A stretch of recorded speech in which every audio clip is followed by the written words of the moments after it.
Welcome to an episode of the Tuna Gear podcast. I'm Andy. I'm Danny. Sat with Danny as always. This one's a little bit different. As you will see, no guest.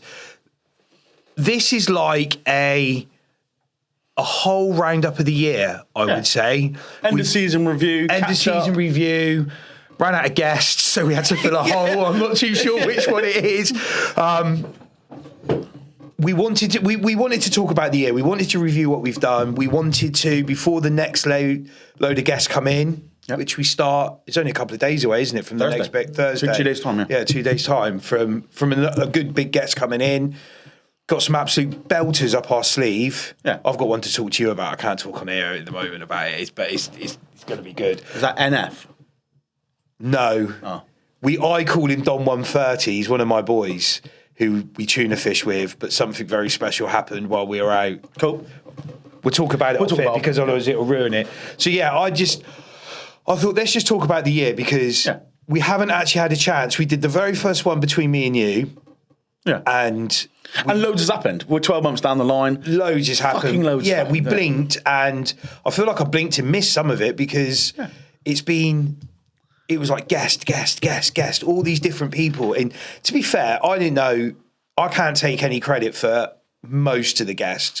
I probably only pulled in about 20% of them. You pulled in the rest of them. The Mick Wards, the Henry Gilbys, Ben, Art of Fishing, Alex Jordan. Blair, all of them. Alan Blair, yeah. Well, I'm still on a sore pot from that after you didn't invite me down to, where did you go? I messaged you about that, what this sneaky fucker did. Brace over weekend. Yeah. So not only am I like a proper Alan Blair fanboy, this sneaky bastard, after he arranges the podcast with him, Alan's back down to go to, where did he go? Let's shout him out. What they called? Brace Fishing. Brace Fishing. Go and check out Brace Fishing. Bryn's agreed to come on. He's going to be probably in about 2 weeks' time. Bryn's coming on, so... Super carp niche tackle shop. Gorgeous shop. It does Air Max trainers. Yeah, so two things you have no interest in, but are completely my field. Alan Blair, I don't think you really understand him fully. I do. We're proper good mates now. And you took Oscar instead of me. Didn't even give me a phone call, did you? So public, moral of this story... I did not get my ass bleached, so there you go. That's payback. You did. Show them, prove it. Let's see it. Yeah. So you didn't invite me. So you went off down there. You went wrasse fishing with Alan and Ollie.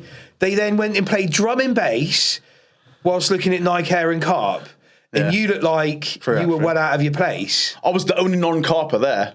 Dressed like a non-carper as well. Yeah. Yeah, thanks for that, mate. Noted. I couldn't believe he did it, to be honest. I was I even rung you up, didn't I? I was just like, do you know what this cheeky bastard's done?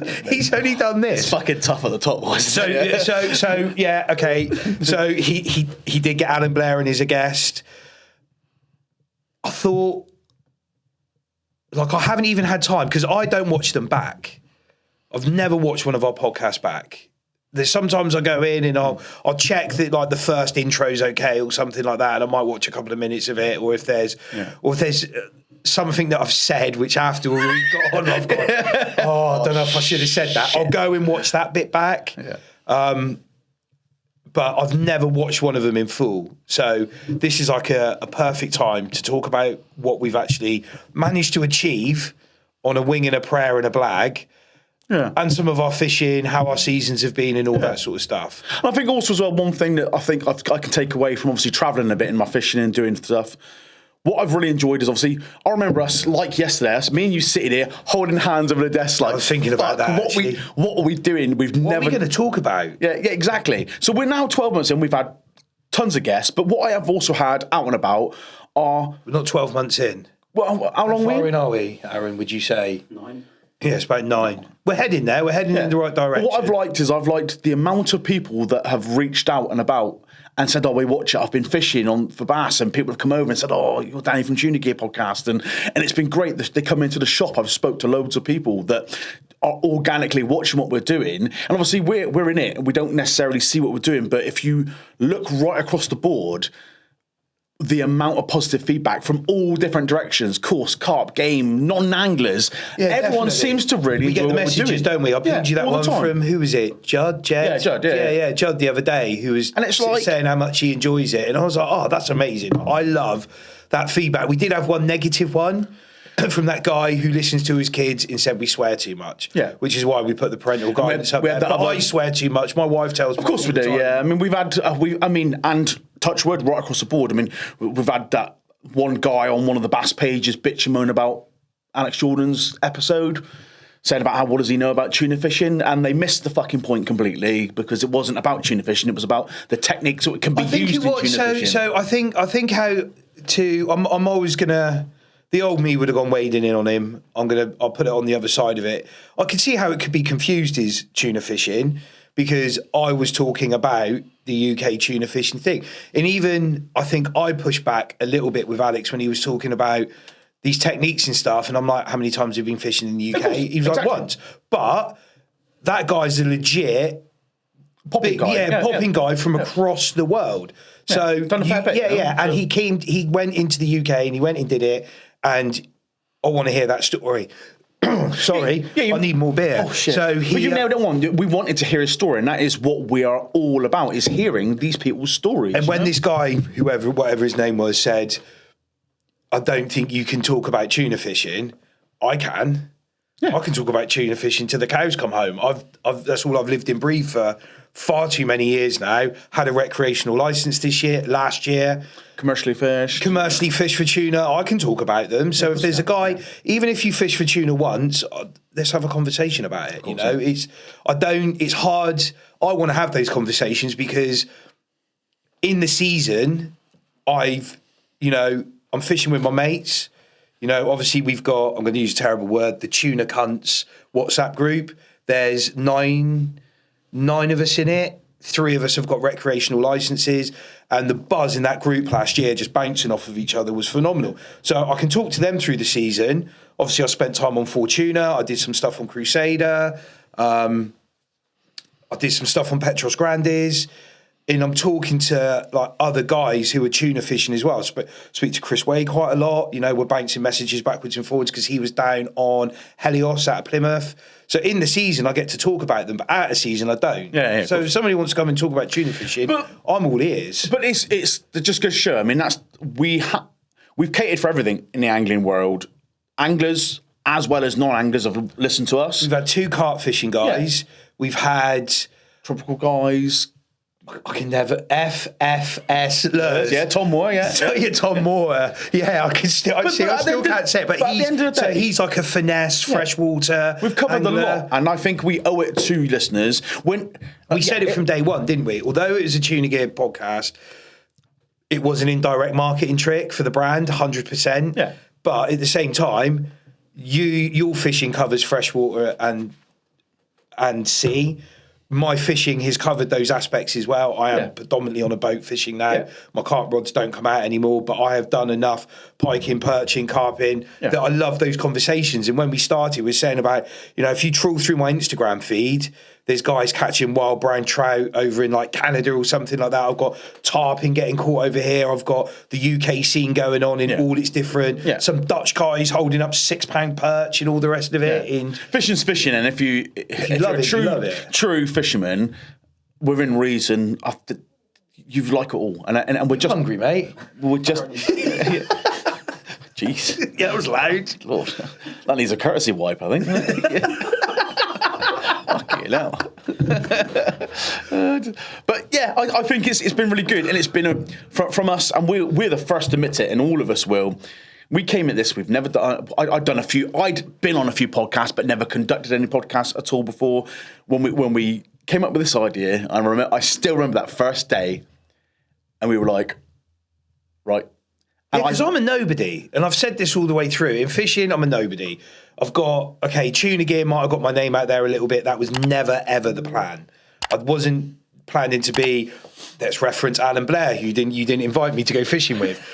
Let's use him. Like, I never had any delusions of grandeur that I was going to go and do that. I was happy being private Andy, fishing, doing my thing, off the radar tuna fishing, because we shouldn't have been doing it and all that sort of stuff. There's no social media. So when we came up with this idea and Aaron was like, let's do a podcast, I was like, oh man, like I'd only just got used to speaking in front of cameras because of doing the stuff for Tuna Gear, standing there and going, we've done the orange heat, super pinks, albacores, blue max, in, having to talk about how the bar's made, £250 flanks, £400 mainline, shackles, crimps, this, that and the other. I'd only just got used to it. And that first time we sat down, I was like, I've got a mic in front of me. Now I'm in front of a table. Now I've got this. I've got an Aaron stood there looking at me. I've got a screen here. I need to reference things at times. I need to not run my mouth. And who's going to want to come and talk to me about fishing? Because I'm not in the fishing scene. You carry on, fair enough. You've done more of that stuff. But I think we hit the ground running pretty hard. I think that first one went well. We had a good old chat. We had to do it twice. We did a test run and then we did a second run, didn't we? I think we went for a test, then we did the second one. Then we had my dear friend Dave Mordecai on, a.k.a. chairman of the Pout. That guy is an absolute fishing machine. We looked at his stuff up in Scotland. We had his pollocking videos up. Yeah. Stingrays off the breakwaters. Yeah. All that stuff. All those big things he was catching out there. Amberjacks. And Dentex brims. Yeah, that's it. Obviously, I've now since we've done that podcast, me and Dave have fished the whole season together. He's done it from his boat because he had a recreational licence. I did it from mine. But we're still jumping on and off each other's boats. Me and him went off to Portugal to, I'm going to butcher this as well, Trevera, it's called, that's right. And fished the marlin, the offshore marlin competition together with Joe. We're going back there actually in a minute. We're going to do the tuna comp, I think, and the marlin comp. Going to go back out with Joe again. Where else did me and him go? We've done some other stuff as well. I feel like we've done other things. See, this is the problem with the year. It just goes, doesn't it? Yeah. Absolutely. Oh, we went down to the tuna comp together. Yeah. Obviously, me and all the boys from the tuna cunts turned up and did. We were the only 3 privateer boats that fished the tournament. Yeah. I had a terrible tournament. It looked like an absolute noddy. But the buzz from having all the guys down there in those hoodies, I've got a picture on my phone, and it's taken through a pub window, and there's 7 of them lined up at the bar, all with the matching Tuna Gear hoodies on, with the logos just coming back out the window. Yeah, that's cool. Oh, I saw it even on their social media, their domestic social media. There was Tuna Gear logos popping up all over the show. Flying around. Yeah. It was. That meant more to me than any. The bar sales. Yeah, the people I met through doing all that stuff, amazing. But the boys in my WhatsApp group supporting the brand like they have. Yeah. Like whenever we turn up for something, the lads have got the hoodies on. We went out on the boat the other day. They've all got Tuna Gear hoodies on. We're going pollocking. They've still got, apart from Dave, actually. I was disappointed with Dave. Jack, every time I see Jack, he's got his Tuna Gear 20-litre dry bag on his back. Yeah. It's been mad, the uptake. It's really blown my mind how much people have wanted to get involved with it. Yeah. There's an evident that there's a real cool community there. I think it's still in its super niche days. I think there's lads. I think it's probably one of the hottest fishing. What am I going to call it? Demographic. Yeah. Niche. Don't know the word to use really, but it's like the hottest thing in people's. A lot of guys are bass fishing. A lot of guys go boat fishing. The carp thing's as big as it's ever been. Everybody's coming across. The amount of posts I see on. Because I follow all the different charter boats and things like that. Yeah. The amount of guys you see turning up who have strapped into a Black Magic harness, they're hanging over the side, giving it one of these, next to a tuna, and they've got like a Nash hoodie on, a Recorder hoodie on, or a Fox, or is it Navitas? Navitas, yeah. Got a Navitas top on, or we get it all the time. It's one of my biggest things in the trade is going places. I mean, obviously, I've done it for 20 years with Costa glasses and all sorts of stuff. So I've travelled around a fair bit, but I get now. Almost every time I get stopped to talk about something fishing, it'll it'll be something tuna related, or somewhere on the lines off the dog leg. It all boils down to what this incredible fishery that we now have. I think you could say it's the world class. It's the best. Yeah, in well, the we world, spoke to multiple people that have done a lot of travelling, and when they've seen it in its primo out there, sort of September time, and they said like they've travelled the world and they have never ever seen anything like it's it. the top water stuff that blows everybody's mind. So before I went to ICAST before we started the podcast, didn't I? No. Did I go part way through it? No, it was part way through it. So went to ICAST last year. Obviously, one huge networking thing. Going again this year. Just handing out cards to people, chatting to people, and I got chatting to a couple of guys on the Shimano stand over there, and a guy on there's the Wolfpack tackle stand. I was talking to TJ and Captain Jeff, and Fathom. I was talking to the Fathom boys, and I've got them all on WhatsApp.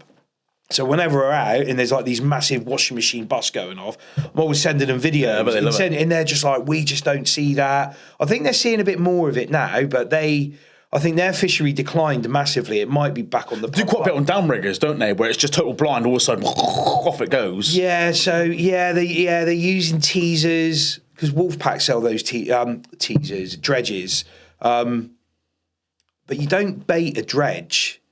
It's more you're running the singles in the spread behind it. That's it. It's my understanding of it. I am no dredge fishing expert. I haven't got the outriggers on Chinese Dave to be able to pump that sort of weight, or I've never ever had a downrigger fitted on it.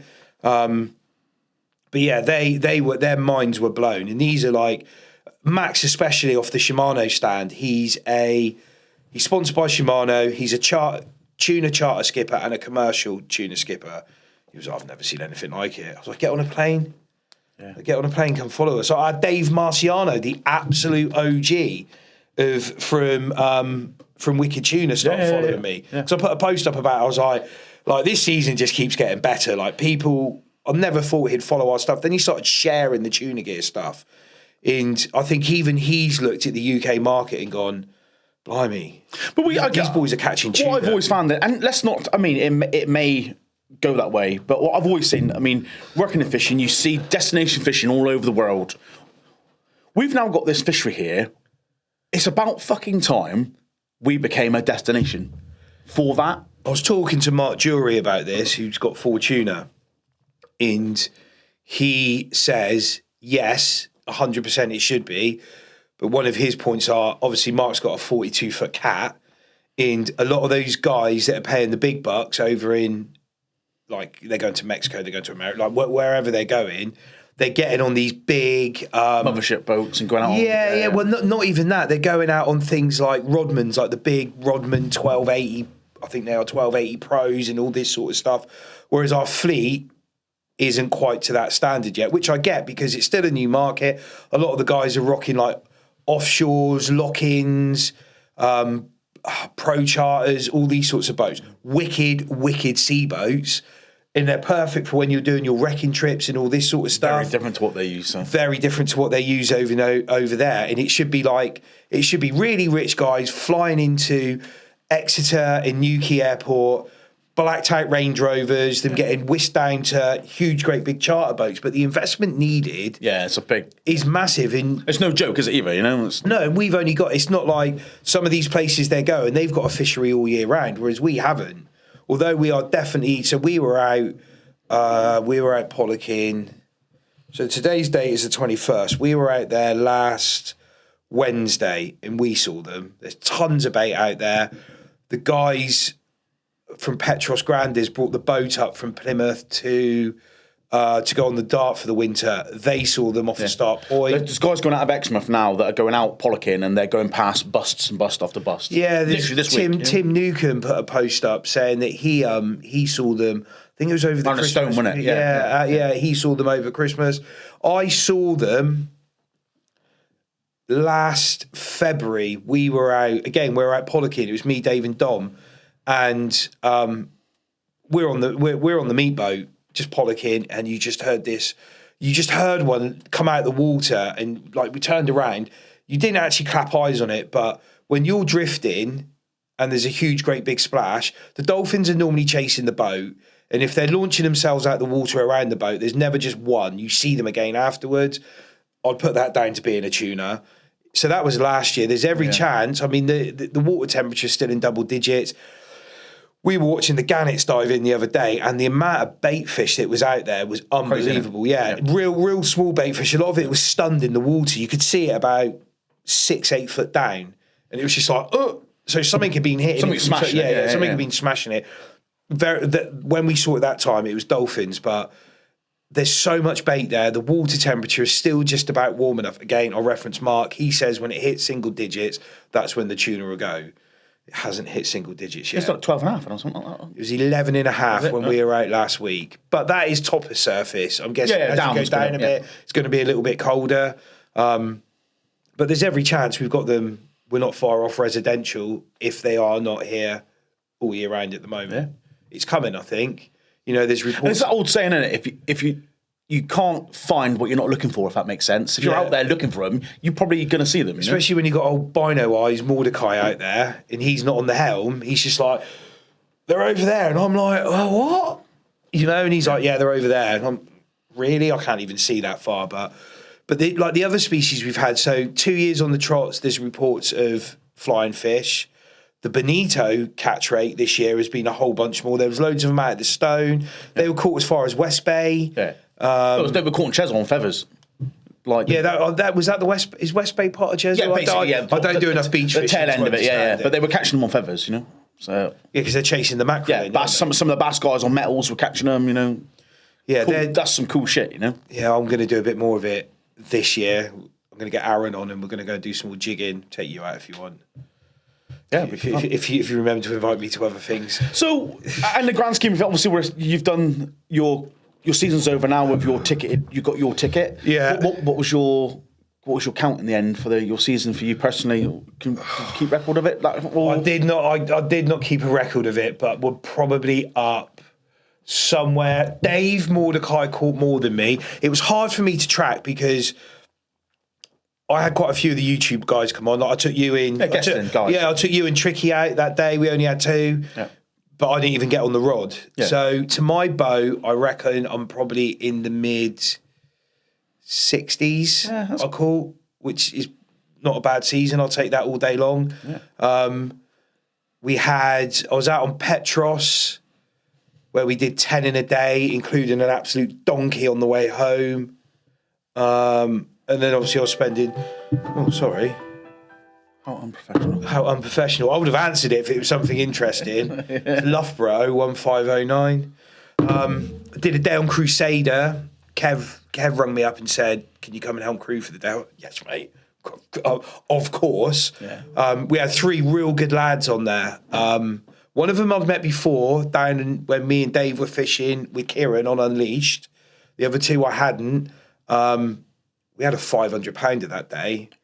Nice fish, really nice fish. Because the fishing was difficult then. After we did the tuna tournament, the fishing got a lot harder from October onwards. It was just they were a lot more finicky. When you were catching them, they were coming up like little mini barrels. They were absolutely gorged on bait. I think some of the bait had dropped off a bit. They weren't pushing to the surface as much. Jack, who's in the WhatsApp group, was still doing really well though, casting at them. But he was letting that thing sink quite a bit before he was actually. It wasn't surface fishing anymore. You were getting down there, but yeah, we had. And then from there I went. Mark phoned me up to help, ask me crew on Fortuna, and I was supposed to be in there for 2 days, and I ended up doing over a week. Might have been almost 2 weeks, but in some of that we went out and did our own fishing. So if he didn't have a booking, me, him, and his new deckhand called, oh God, I want to call him Callum, but I don't think it's right. Real nice lad, young lad. He's in the England shore fishing team. Okay. Plays rugby. He's a number 8. He's an absolute lump of a lad. He's there, like one of the rods would go out and he'd be on like a 50 to 80 or 80 to 130 class, just barebacking it, just cranking it in. I'm like, get me a harness. Like, so yeah, we caught them with Mark as well. But even then, on the mighty Fortuna, we were trickling in like 2s and 3s every single day. The fishing was getting a lot harder. Yeah. But it's been my best season.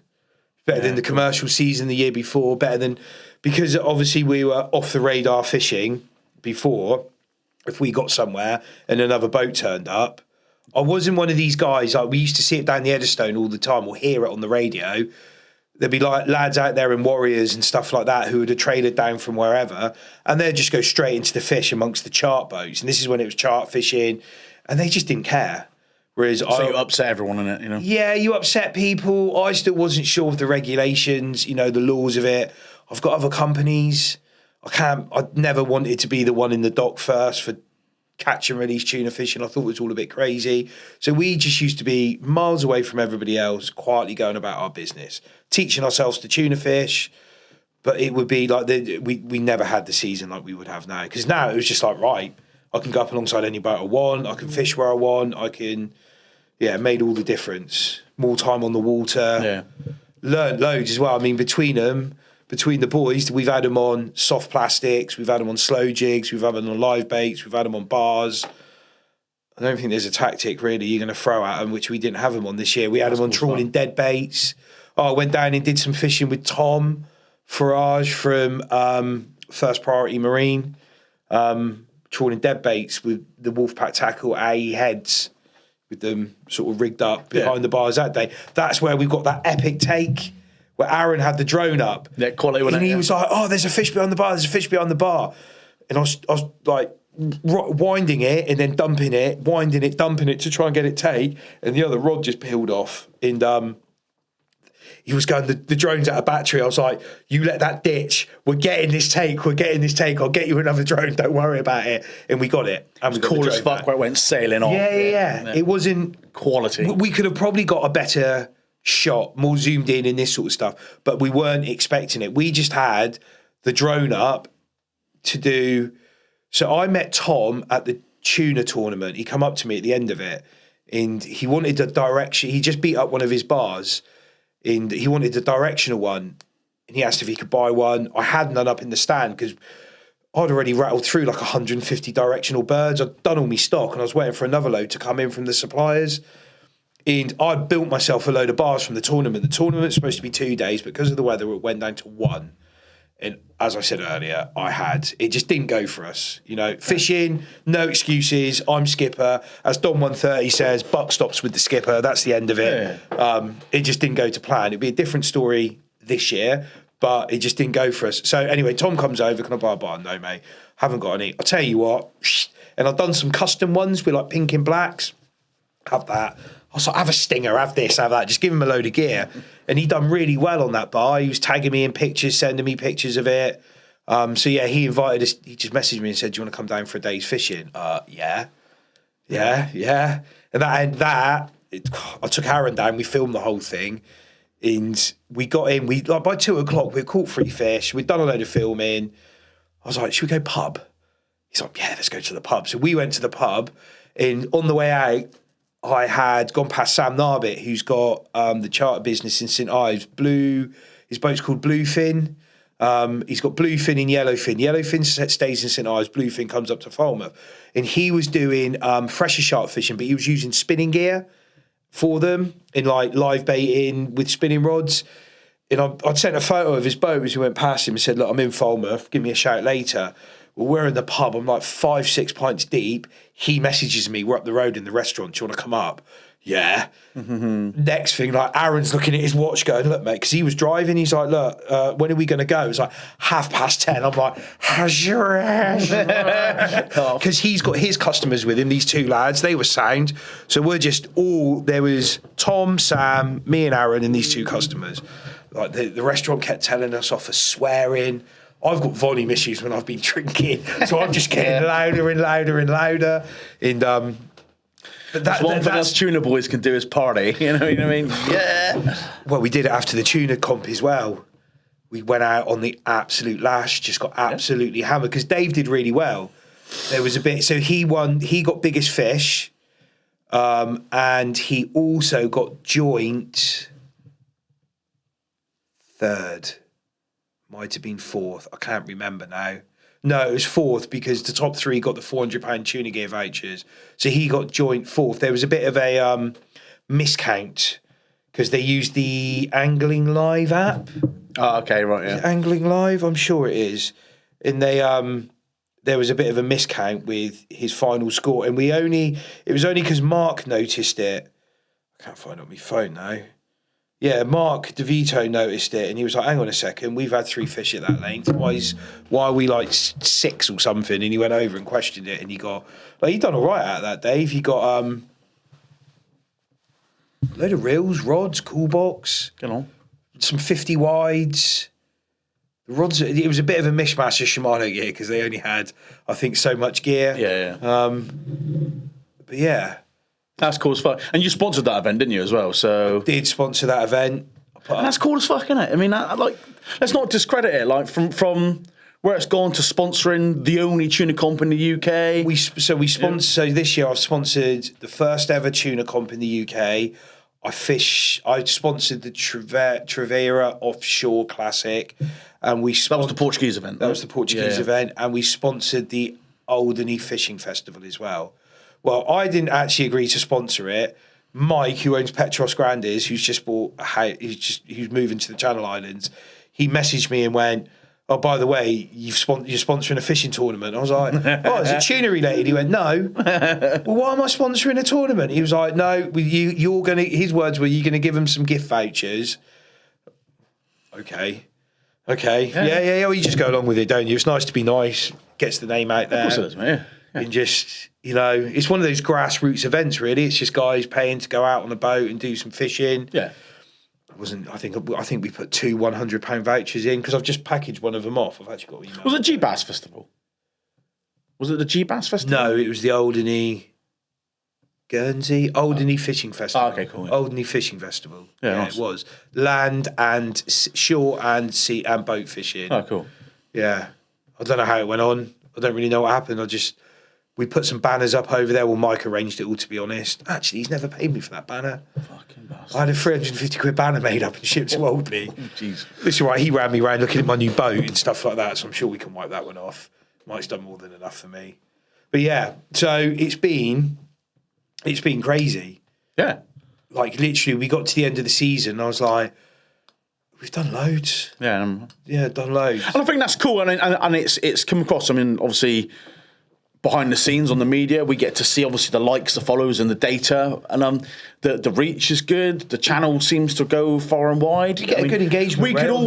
We would love to get double the fucking views, but it's not. But it's plodding. It goes along well. It gets seen well. You have to start somewhere. Of course, you have to start somewhere. You have to go.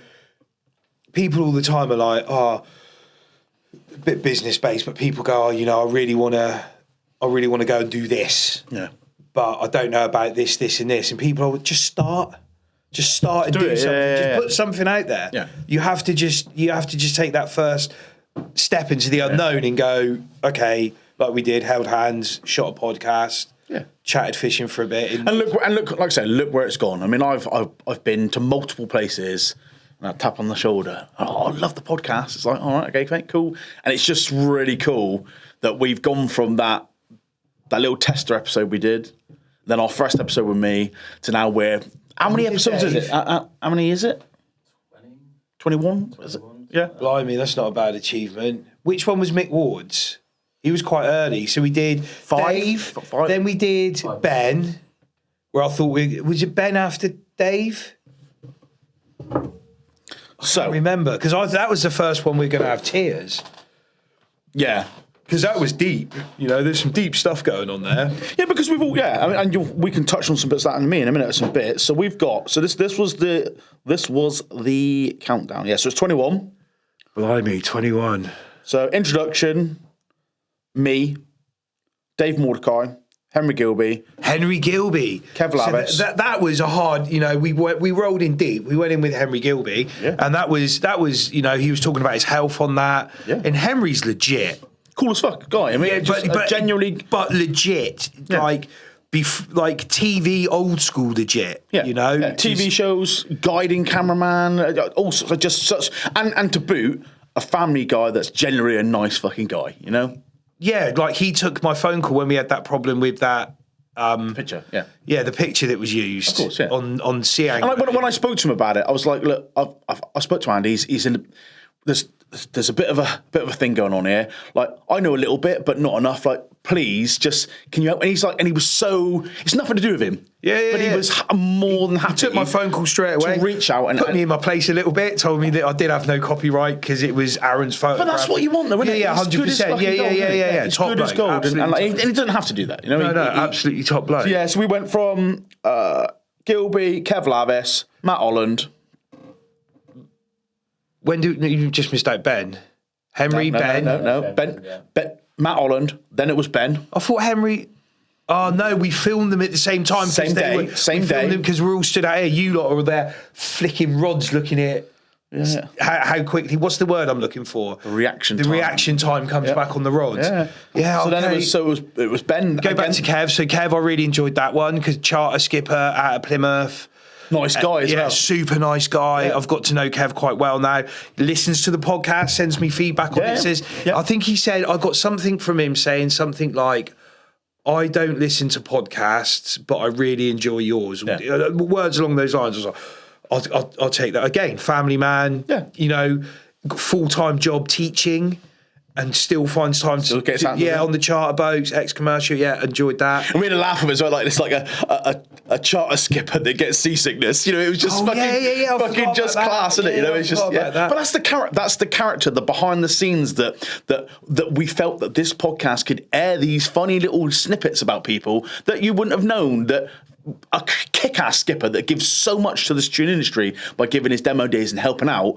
But the ironically funny thing is, he suffers from seasickness. You know, it's just, and it's these little snippets that I think that punters can take away from it and think that's class. No, it's a bit of humanity. They can really relate to it. They see the posts and the Facebook and the videos, and they kind of look at people as kind of a bit of a hierarchy in fishing. They're out there doing it, but actually, he's no different to me and you or anyone. You know, and that's cool as fuck. You know, I love that. Remember, I haven't parked my car. Oh fuck! That'll be a ticket. So who was next? So then it was Ben Field, Matt Holland. So Matt Holland is my mate, the carp angler, and you were getting your bumhole bleached that day. That was the one, and then Ben Field, which we filmed the same day. You would have enjoyed that carp fishing one. Matt's a real good guy. Yeah, he's like a proper Essex geezer, isn't he? Yeah, proper Essex geezer. So then Ben Field, where we spoke a little bit about life, because obviously Ben's in my world in lure fishing, an OG in the scene, been around donkey's years, multiple shops, but it was kind of like breaking press. It's when he actually first time anyone had ever heard him say it, but he's got these struggles with his struggles in ADHD and all his other bits and his autism and all these sort of other things, and just what an opportunity for us to sit there and have him have the confidence and sit here and tell us these things. And not only us, all the people that's listening, you know, and anyone that knows Ben, has worked with Ben, instantly, it just makes so much sense. And like him, when he was researching these blogs and videos, he's like, fucking hell, I've got that. That is me.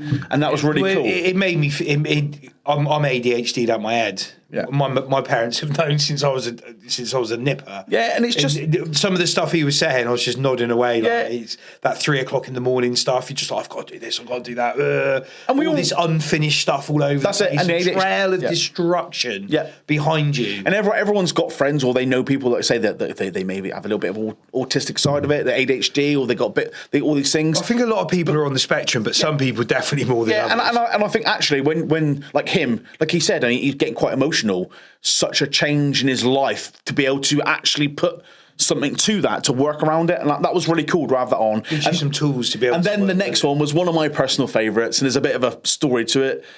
Mick Ward. Oh mate, that is up there. It was just the whole day because we were supposed to get we were supposed to get a commercial guy in the morning. We were going to pick him up. There was going to be a commercial just doing a quick episode. He was going to sit and watch what we were going to do, but they cancelled. So we ended up going from the Exeter airport, straight to the pub. And we were fucking 6 beers in before we even came to the studio. Red as well. Red hot, wasn't it? Yeah, it wasn't even lunchtime. Yeah. By the time we sat down, I was steaming. Well, I wasn't steaming. I was good. I don't actually remember much of that podcast. I remember Mick talking about shitting himself. I remember. Just said he can't sit in the sun because he'll crisp up, and he's gone bright red with his glasses on, and we're all bearded up, and it's like, fuck, we've got an episode to film in a minute. And it wasn't a short episode, it was up there, wasn't it? It was a 2.5 hour... Yeah. 2:45, I think. 2:45, it was up there. Yeah. Did we drink through it? I don't know if we had. Yeah, we're busy. Yeah. So Yeah. And then we went straight back to the pub. we went straight back to the pub. Dinner. That's when Tricky turned up. So Yeah. I got to meet Tricky for the first time. Yeah. I'm going to get Tricky on here. Yeah. I think people need to talk to Tricky. Yeah. Because like when the way that you introduced him with his affiliations and what he does and these sorts of things, and that bike he turned up on, the clobber he had on when he turned up. You think this guy is like, but the thing is, well, legit. I'm going to call him a legit killer. Yeah, and he is one of the sweetest guys I've ever met in my life. And we've said, me and him talked about it. We've only talked about it yesterday that he's got a story. He came in on the scene like a bull in a china shop, and he's got loads of flack about it online. There's so much heat on him at the minute. But I think what we get him on and we have a good old chat about it, and it's going to make people realise that actually there is more to him than him just rocking it all of a sudden and who's David Tricky, and it'll do him the world of good. And I really look forward to having that chat because he's funny as fuck. We have an absolute ball. He catches good fish. He's applied himself so well in the last 2 years. He's out there doing it more than most, I would say. 5 days a week. If he can get out there every day, he's out there every day. But yeah, it's good laugh, and we'll touch on that when we talk about it because there's a good story there. Yeah. So then it was Jake Davison, muscle fishing. I enjoyed the Jake one. So Jake came down after that podcast. I took him out tuna fishing. He did a video. I caught him his first tuna. Yeah. That was a hard day's fishing. We went out and we come out of the bottom of Dartmouth, and I went, I'm telling you now, those fish are over there. Steam over there. Couple of fish, mainly dolphins, put the bars out, nothing. I was like, we're going to have to go hunting them. We spent 7 hours hunting them. And we came back to where we started at 2:00 in the afternoon, and there they were. Right where I said they were going to be. And I think we did, I want to say we had like 5 in 2 hours. I think we dropped one. Jobs are good, eh? Can't remember. Too many fish caught. But yeah, and then, so Jake come down. And I like Jake. He's a good lad. Yeah. Go and check out Muscle Fishing. Yeah. You'll like his stuff. Yeah. And then another absolute baller, Dave Lewis. Oh, that one. You forgot the speckled hen. Yeah. I felt awkward about that. I was just like, how have you got Dave Lewis here, he drove miles... South Wales, all the way to the other end of South Wales. And you didn't get the speckled hen, you tight-fisted bastard. Well, and that was actually our first two-parter because it was such a long podcast. Oh, yeah. And we didn't scratch the fucking surface of it because Dave is an angling journalist by trade, a consultant for Shimano, long-time Shimano consultant. Because we started at the beginning with him. What's your fishing story? Because I've got to be honest, I've heard the name Dave Lewis, but I'm not...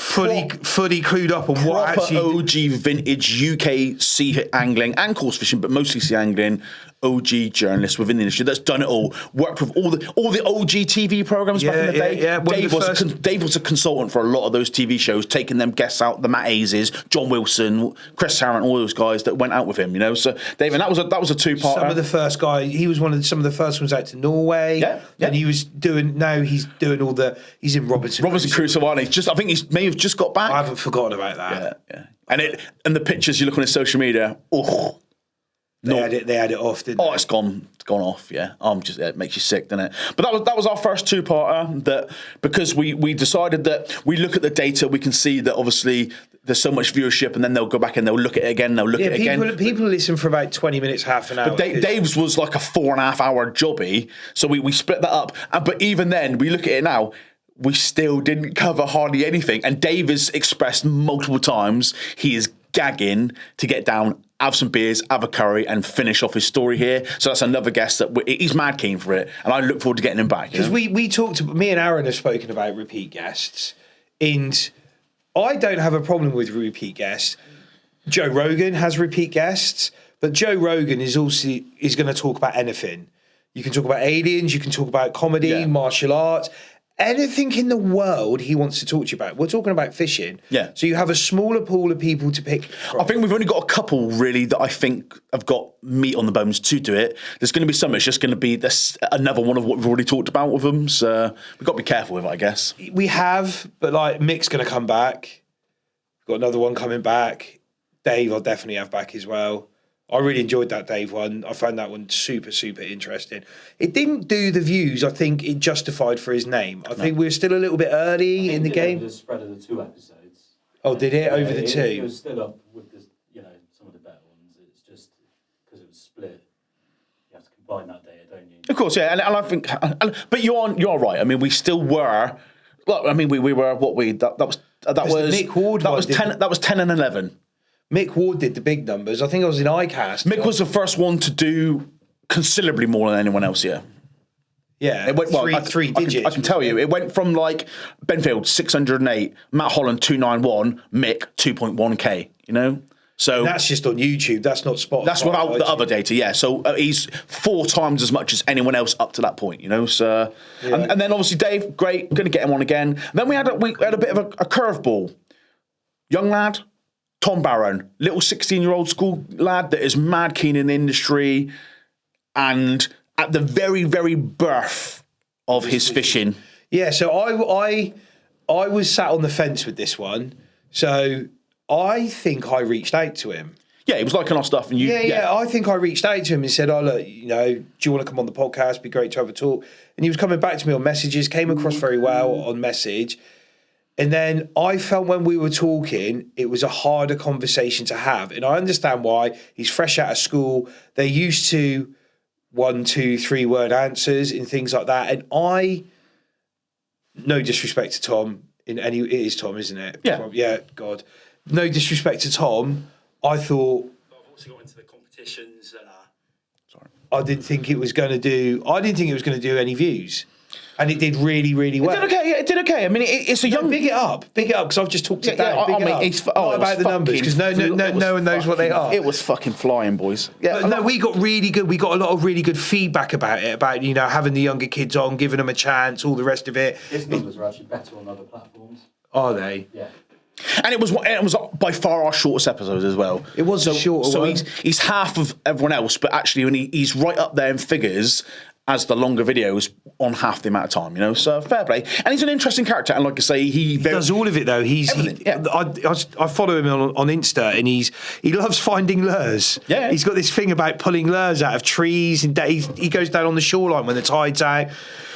And he's like, he'll be up on the river, he'll be on the canal, he'll be out on the rocks, he'll be doing this. Yeah. He is, and he wants again, legit. And his aspirations when he gets older, he'd like to be a charter skipper. Don't hear that very often from any kids. What do you want to be when you're older? I want to be a charter skipper. And he actually wants to be a charter skipper, so... He was strong in that conviction. So fair, he's going to study that sort of stuff, but then the next one, another one was actually someone that I was familiar with because he does a bit of fishing on some places that I go, but I didn't know too much about him. But actually laughed my ass off the entire fucking podcast. Ben Hodgson, UK Fish Slayer, one of the funniest fuckers you ever meet in your life. Just Ben turned up with a whole load of chocolates for us. Yeah. So we're straight. So again, I think now I got this one in. Yeah. I reached out to Ben. One of the ways that I find guests is obviously I consume fishing content, so I'm watching YouTube videos all the time. Ben kept cropping up all the time, and he's out on the shore, he's out on the boat, he's doing this, he's doing that, fishing a lot, comes across really well. hilarious. And me and Ben, he's a mate now. He's we went gilthead fishing. We keep blanking when we go fishing together. He took me gilthead fishing, we blanked. I took him out on the tuna boat late in the season and we blanked. Mind you, that day, I think between the 3 boats, there was 1 fish caught. Yeah. And that was Dave Mordecai, as always, the sporty fucker. But he had disappeared miles offshore. But we'd done some distance that day to try and track him down. And we had bars running through the fish, and it's when they were doing... So this would have been October, and that you'd see them on the surface. We call it pushing. They're just flicking the top of the water, and as soon as you get near them, they're gone. And the boat goes over them. The bars go past. And up the gun. That day we were out with Tricky, they were doing Exactly the same thing. didn't we? So it was later than I took you and Tricky out. I'm going to take him out opening day of the season this year.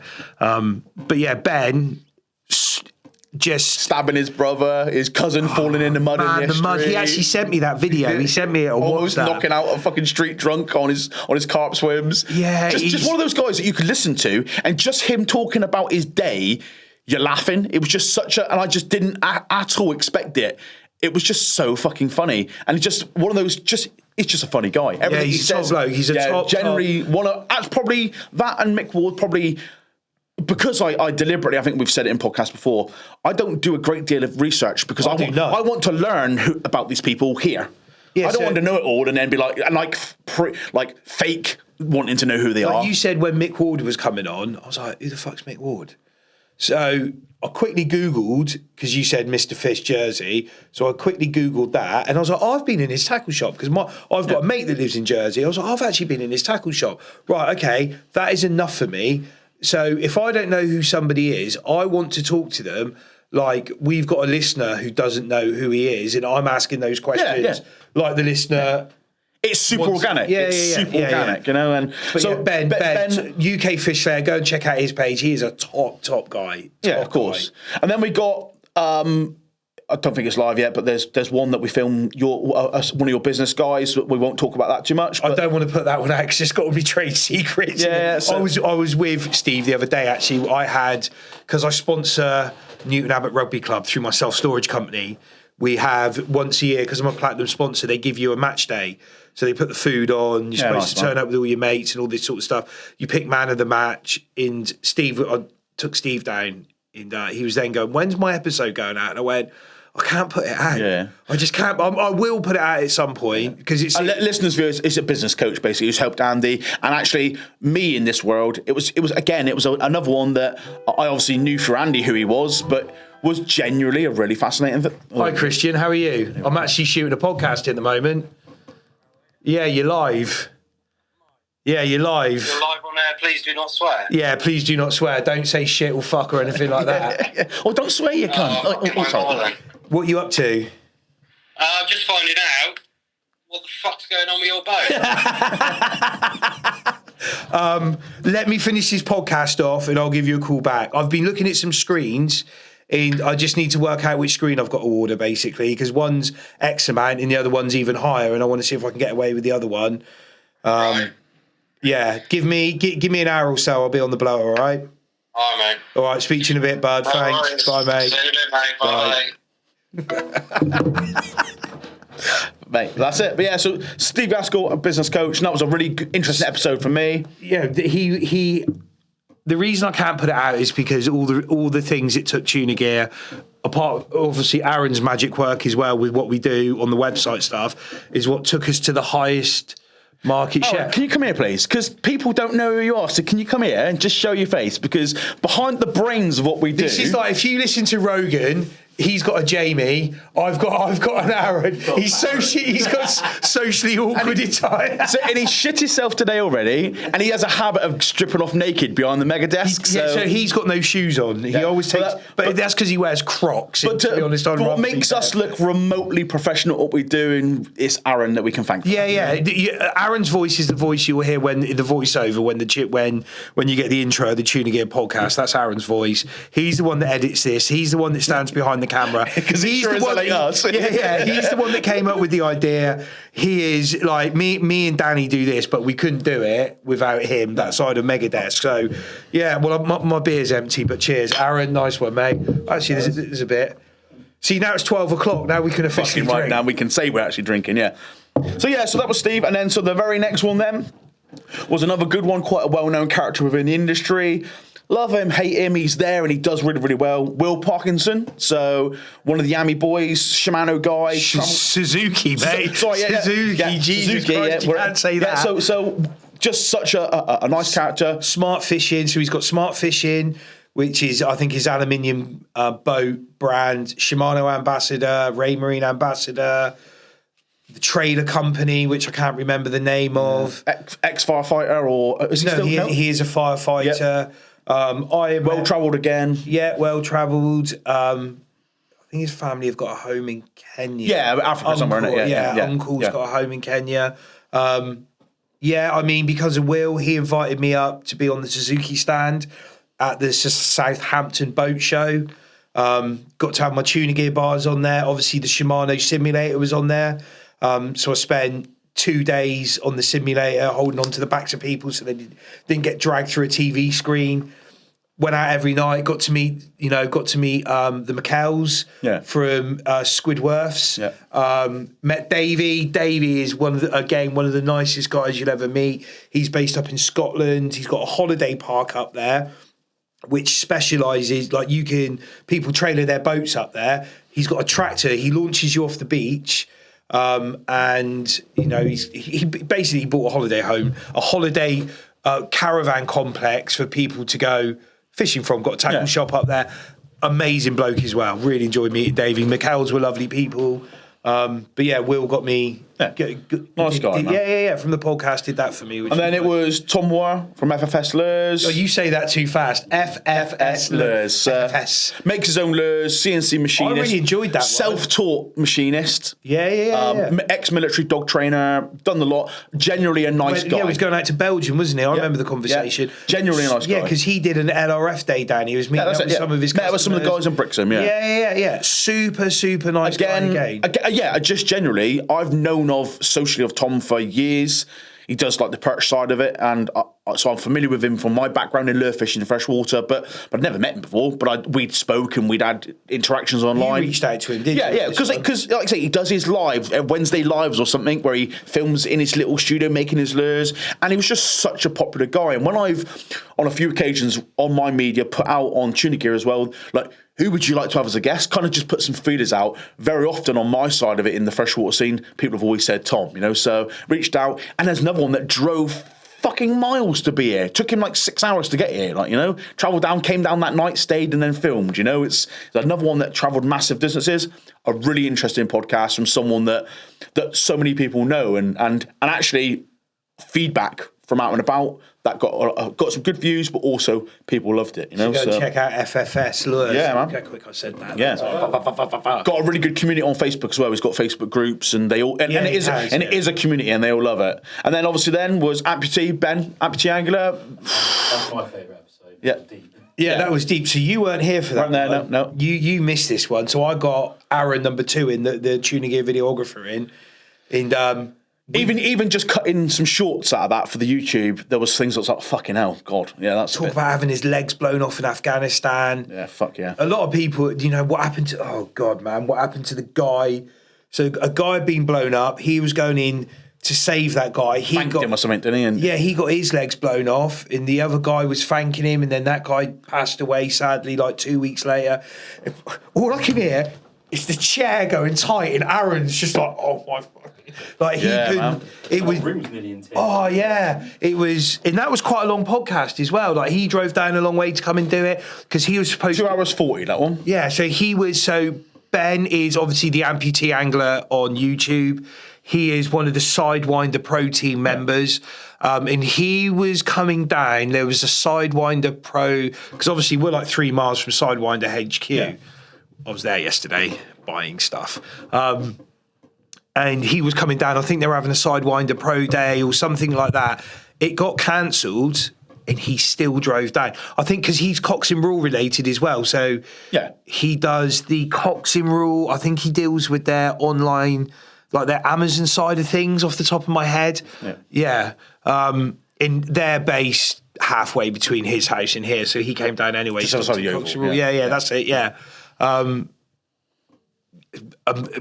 Legit boat angler, loves his fishing, ex-commercial angler, went off and served our country, had his legs blown off, and he touched on subjects that are real shit. Like, did you listen to it? Yeah, like the lack of support that he's had, and although he's taken it on, and like things like that, and things that vets, especially in that sort of situation, should get so much more.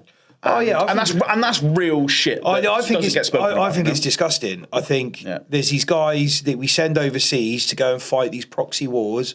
We should have never have been in Iraq. We should have never have been in Afghanistan. We've got no business sticking our nose in Ukraine. And we're sending these young lads out there who are getting, like, you hear these people talking about PTSD.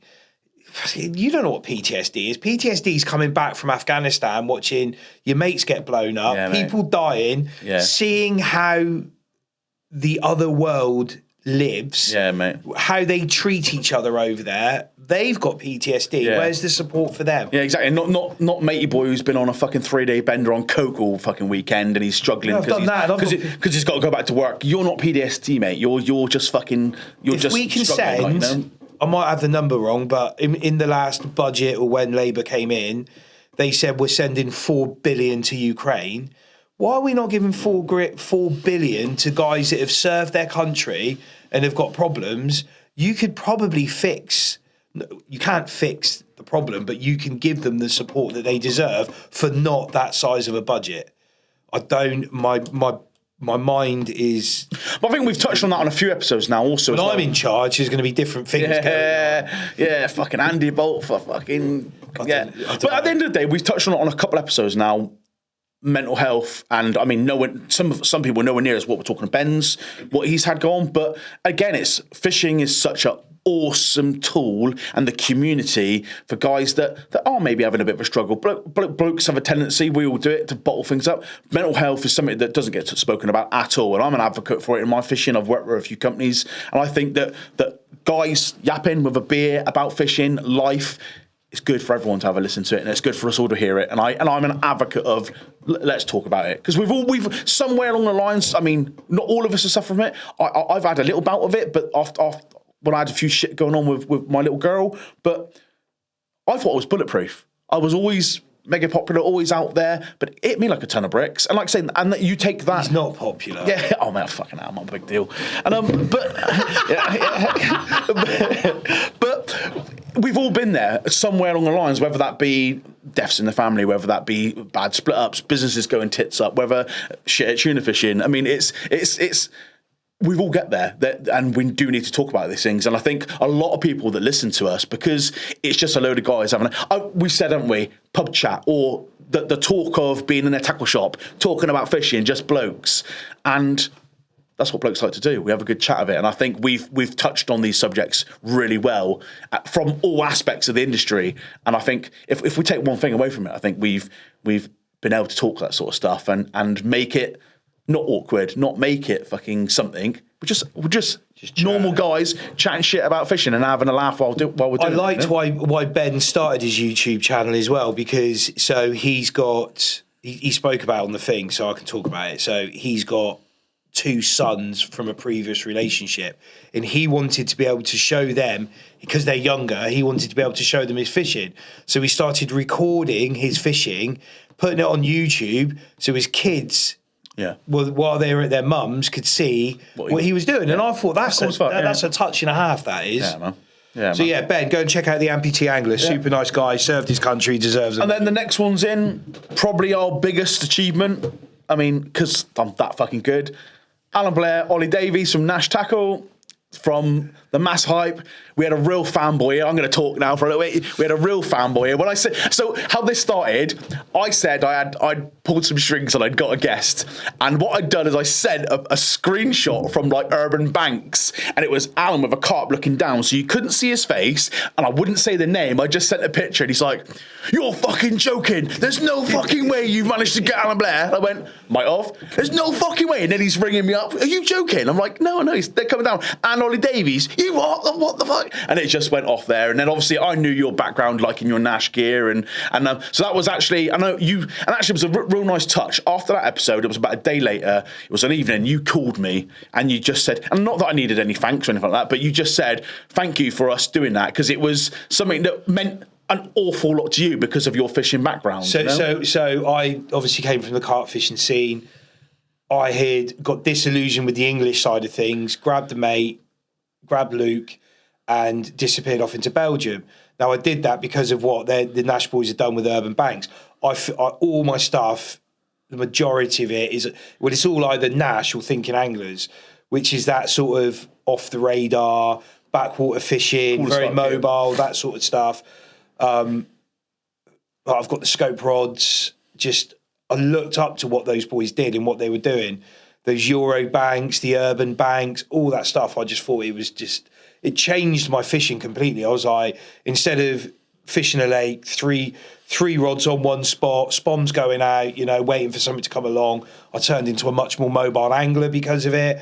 I started fishing all these different venues. I stopped worrying about having to go and catch £30, £40, £50.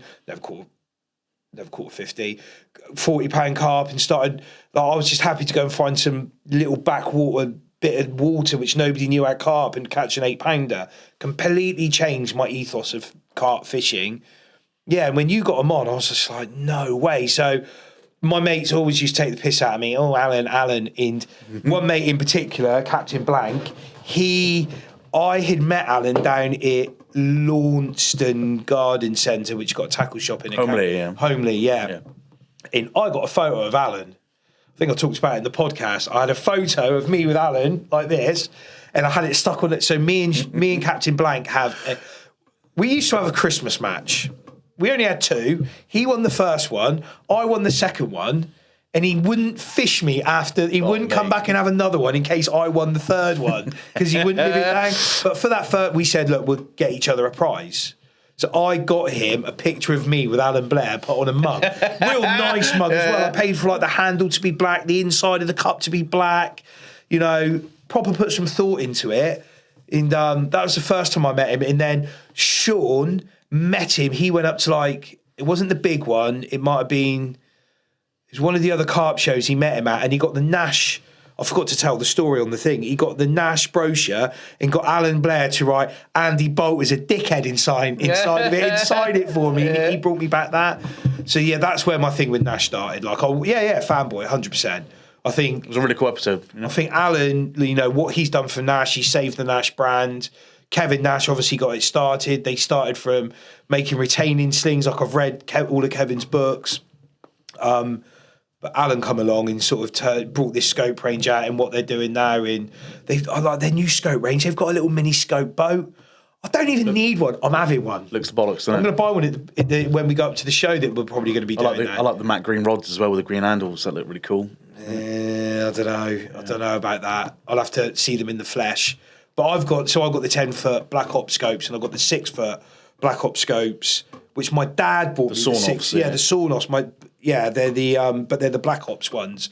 So they're £3. They got the Fuji seat, and my dad bought me those for my birthday. And they've brought out. No, actually, they're the old ones. Yeah. They're the old. They're the Mark Mark 1. They're Mark. I think there's 3. They might have brought out Mark 4 now. They're the Mark 2s, and I refused to swap them because my dad bought them to me, and I caught back to back Belgian 40-pounders, Canal 40-pounders on those rods. And I used my 6-foot, those 10-foots, which you're about to borrow.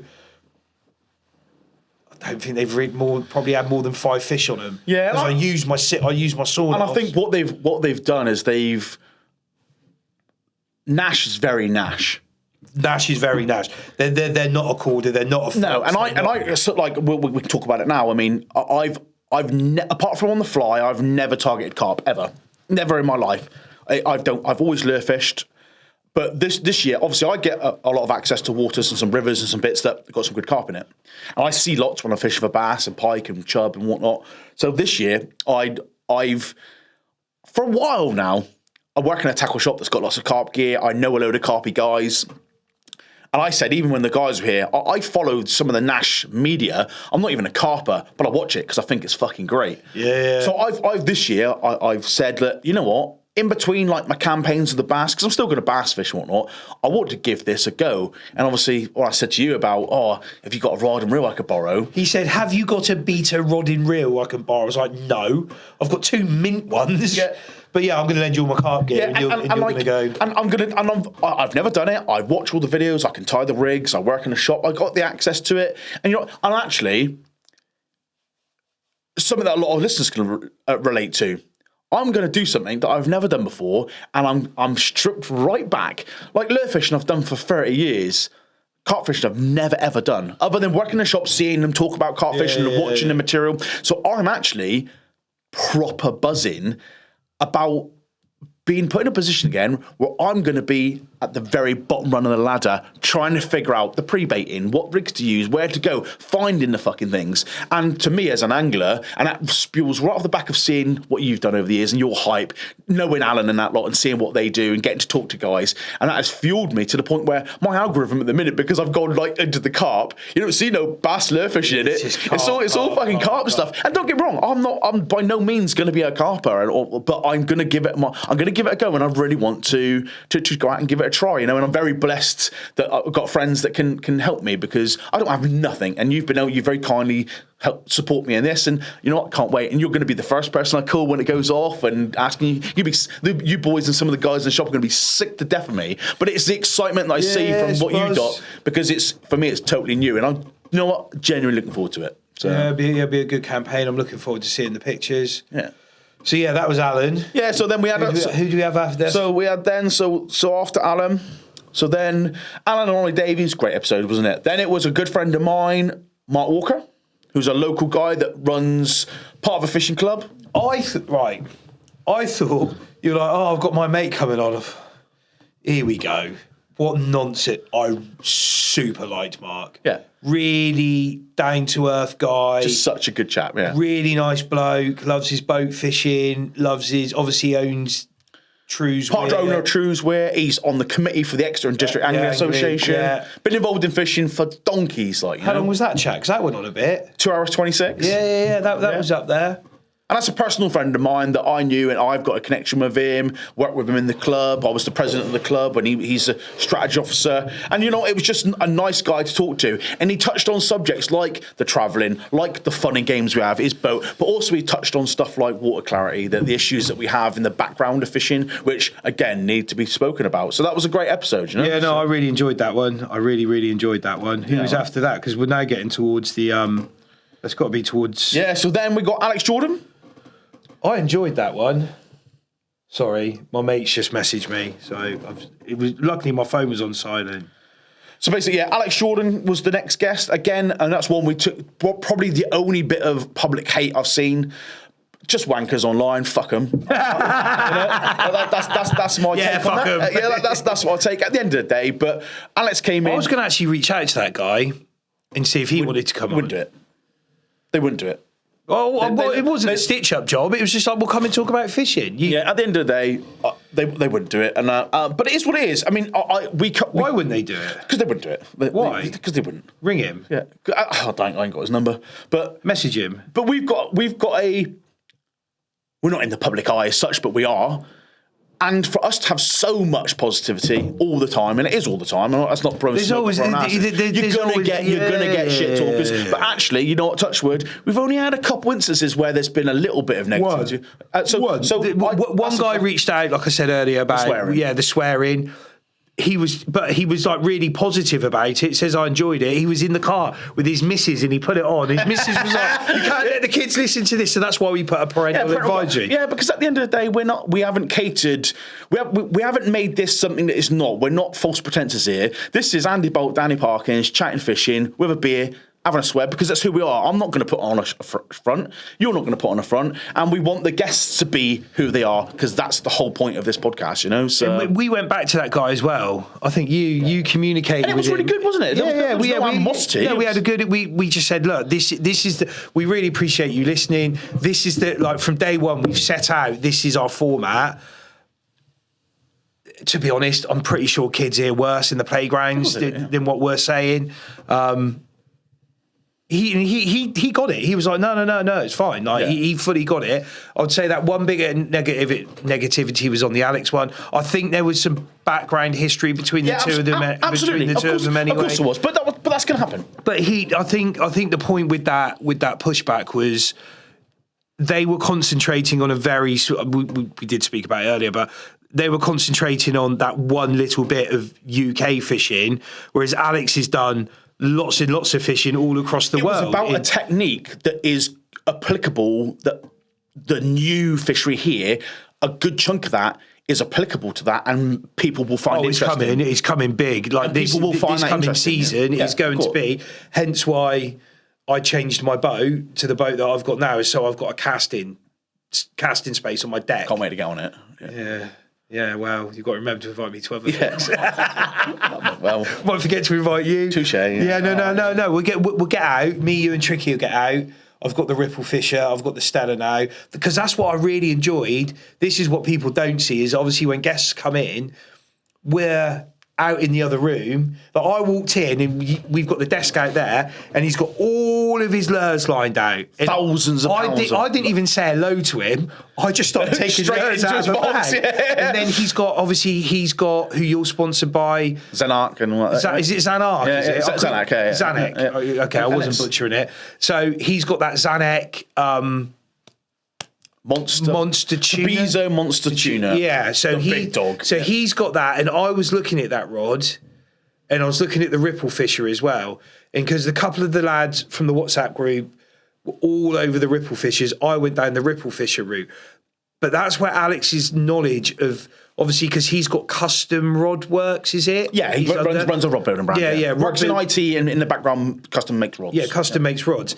And that's where people don't, I think he touched on some of it in the podcast, but the way that Xanax got, the top two eyes are closer together. RG guide systems, you don't get tip wraps. And all this sort of stuff. And I think people, like the negative comment, glazed over all of that. Yeah, there was so much in that was actually fully legit.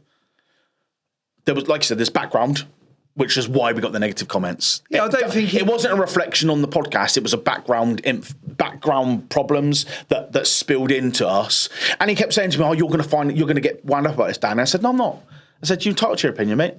I think it's wrong, and that's it." And this is the beauty of living in, well, it's supposed to be a free and democratic country. I do question it sometimes, but you're allowed to have your opinion, and I'm allowed to have my opinion. And that's why I was going to reach out to him and get him on, because like, let's talk about it. Let's talk about where your point was coming from. It's like that guy who got caught cheating with that perch or whatever it was. We reached out to him. He declined to come on. But again, it wasn't a stitch-up job. It's like, let's talk about it. Yeah, let's just talk about it, mate. Yeah. And I think it would have made a really interesting episode as well. I fucked up loads of times. I've done loads of stuff that I'm not proud of and I shouldn't have done.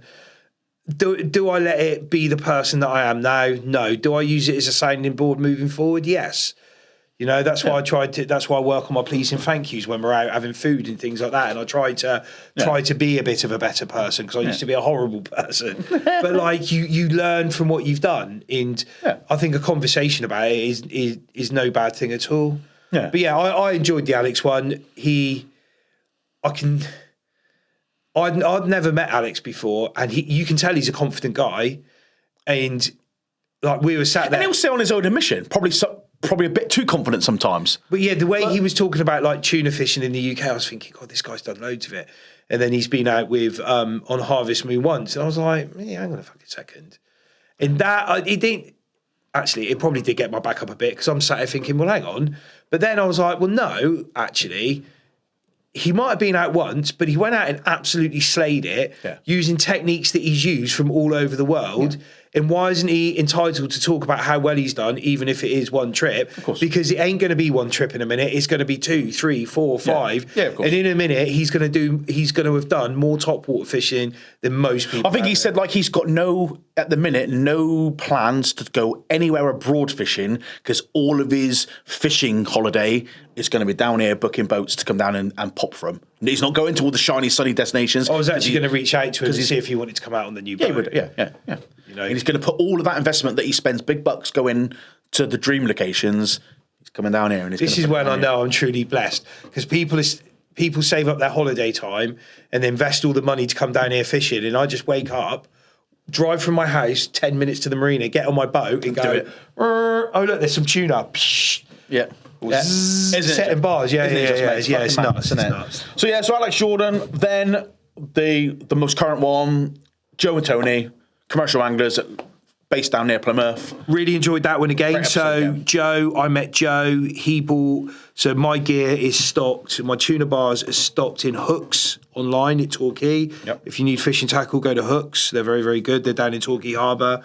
Simon, who runs Hooks, is an ex-commercial bass fisherman.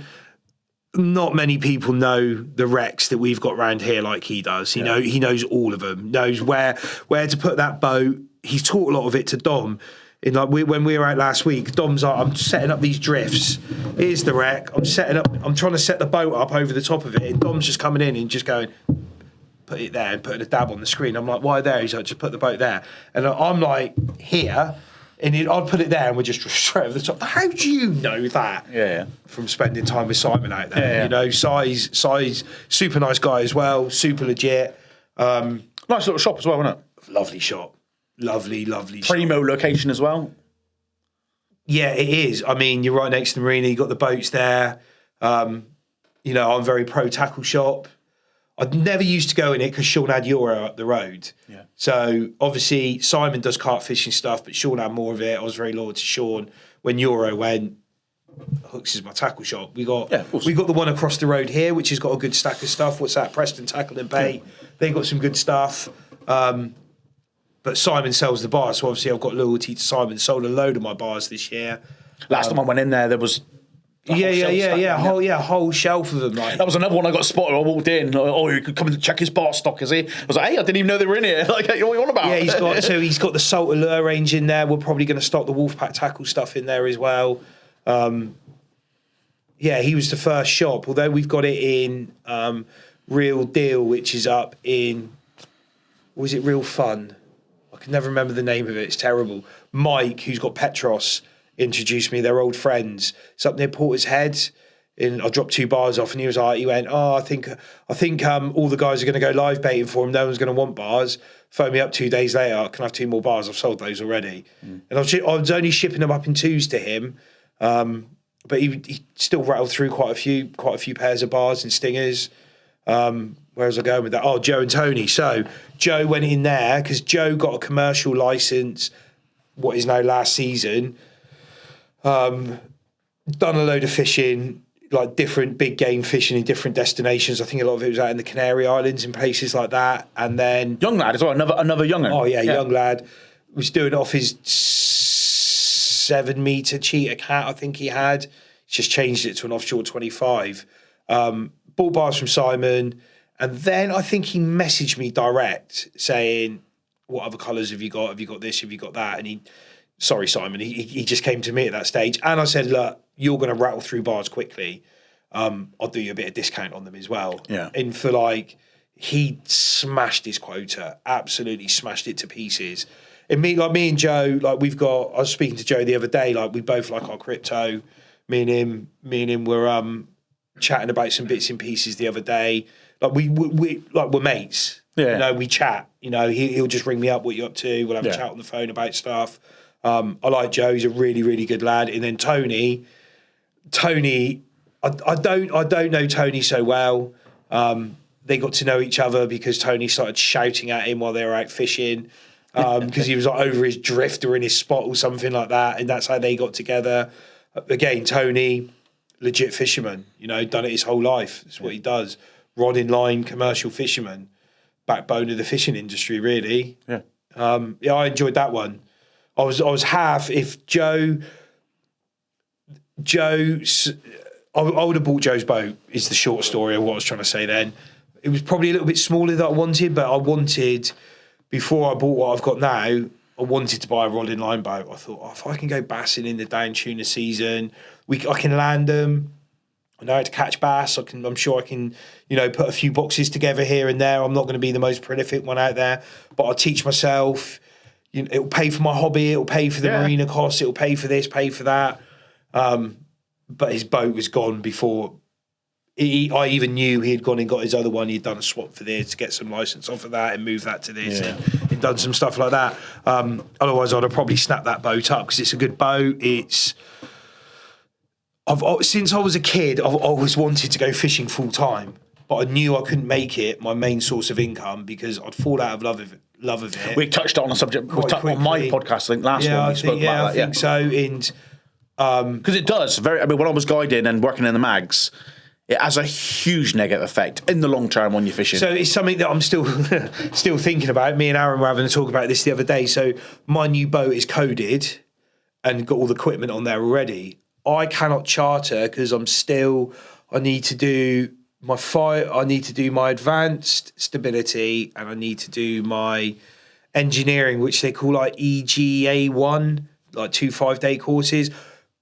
I could do them if we weren't going to the show that we're going to be going to. Looks like we're going to. That's when those courses started, the 1st of March. But I've still got plenty of time to do them before the season starts. So I could, with that new boat, with all the bits and pieces, I could do tuna charters off of it with those last 2 tickets. Because once I've got those 2, all my tickets that I've got, including those 2, would qualify me for my 16.5 metres skipper's ticket. And because I'm doing the 5-day courses, not the 2 days, that means I can take people 20 miles from a safe haven. So Matt Forrester's got Silver Halo. That's the same size boat as what I've got. Same boat, same bloody boat as what I've got. I'm sat there thinking, Matt Forrester. We got Matt Forrester's to do. We ballsed it up, didn't we? Yeah. Actually, yeah. Or Aaron Balls did. We're not too sure. We need to get that. Yeah, we dialed need to in get, again. because that was a good podcast. That was a It really was a good podcast, yeah. Matt's on his holidays in the Philippines, I think, at the moment. We're getting back in before the season starts. Yeah. But I've asked him, and he was fine with it. You know, so the awkward bit is the only awkward bit is he brought his full range of Joker jigs on. They are all now on my boat, and I've lost half of the big range. So I don't have he's going to have to bring another range in because we're going to do a giveaway. Yeah. And I thought I'll save them. now they're at the bottom of the English Channel. Some of them are at the bottom of the English Channel, some of them, but they're really good lures. Kick ass, mate. Yeah. So the only jigs that I use are Matt's Joker jigs, and I use Wild Seas the Boys. Wild Seas Yeah, yeah. Boys. I really like the what do they call it? I think it's the Mighty Mac, and the Neon Nightmare is my new They look favourite. cool as fuck, don't they? Those Kieran and that lot, they got that dialed. He'd make a good guest, and hopefully one day we can get him on. Me and Kieran are talking on WhatsApp. We go backwards and forwards. There's always a gap between. Long our way though, shows. isn't it? I guess again, and It's a long he's way. Family man, got little one boat. So I turned round to him and said, let's hire the boat for the day. Give me a date when you're free. We'll hire the boat. Me and you will go down. We'll take Aaron fishing for the first time or get him into fishing. We'll take other Aaron to record the whole thing. We'll mic everybody up. We'll take the boat out and we'll do a podcast from the boat whilst we're fishing. Yeah. And he was like, yeah, that's brilliant, but the boat's booked for the whole year. Yeah, I bet because he's booked up. they are machines, and their brand and everything is on point. They stand out a million miles from almost everyone, you know. Yeah, they do. I was actually talking about them. We were having a conversation with them yesterday at Sidewinder because obviously I like a lot of the Sidewinder soft plastics. I use those. Wild Seas lures. Sorry, I'm trying to Google as I'm talking. Here they are. They are because they got that new one out. Those mackerel colours look class. The Slayer sardine. So theirs is the fit. Aaron, could you stick it up on here so I can? Yeah. We're just going to do this properly, in case people are watching. We've got. You just type in Wild Sea Lures, it'll be one of the top ones. What's this one here? The Filthy Mac. The Filthy Mac is naughty beyond naughty. So I first saw this. Top one. Yeah.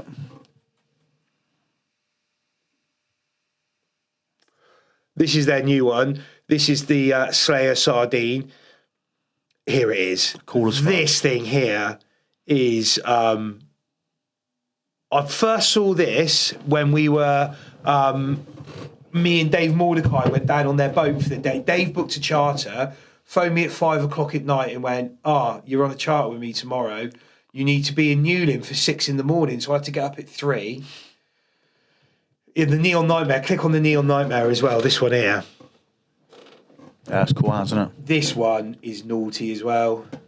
So for the listeners, not viewers, we've got Wild Seas website up and we're looking through their various different slow pitch jigs and Go down again, mate. Go down a sec. Send a picture to Kieran. Yeah, these things are just. I like Matt's stuff. Like I use the Joker jigs and I use these. These have bigger assist hooks, I've noticed, than what Matt uses. I don't know what difference it means. I am no expert in slow pitch jigging or jigging. In I mean, his general. fish nugs range is very, very well. Look at that one with a mackerel up. Yeah, so it's just. I even like their website. Yeah, I like the font. Nice website, isn't it? Yeah. The font on everything to match their logo. I love it. Yeah, they've got that branding down to a T. Love it. They have their videographer. What's his bloody name? Sam. Very, very good at what he does. So there's the brothers. That's Kieran. That's Liam. That's Liam on the left. On that one there, that's Kieran on the right. Obviously, no. Keep going up. They've got Phil. Oh, down. Sorry. John Dory, look. Yeah, bass. John. Those things catch everything. Big wrasse, pollock, cod. There's nothing that they haven't caught. That's Sam. I'm sure. Sam. So he does their videography. He does all their video work. Nice guy again. And then they've got Phil, who I don't know if Phil became part of the team. I don't know the story, but older boy, got like a Merry Fisher. But they've taken these things all over the world. Yeah, it's cool stuff, isn't it? Very cool. Yeah, absolutely love Yeah, that we'll try and get stuff. them on, innit? We'll definitely. Call up the Joker Jigs ones. Let's be fair to Matt as well. because this is something that I use. What I like about Matt's ones, I don't know what he actually calls them. Joker jigs and lures.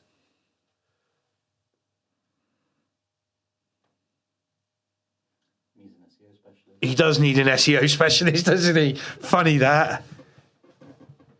Joker jigs and lures. Bang. There you go. So I like go to shop. I like his these, the slammers.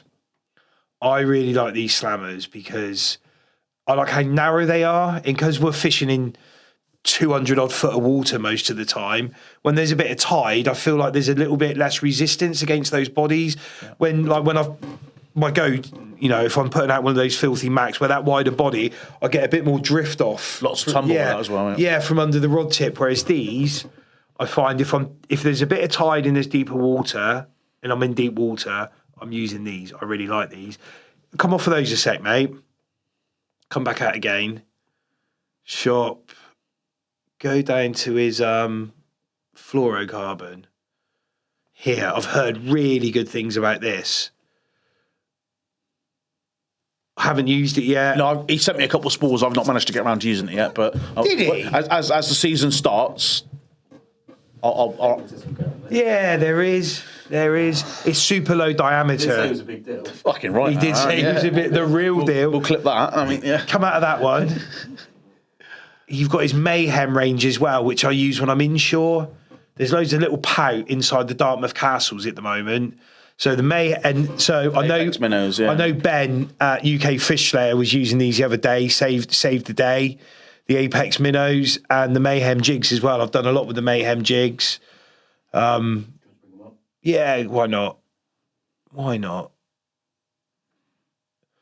I think these come in a bit lighter. Yeah. Come off the page a sec. Come off that bit. Come down to, scroll down.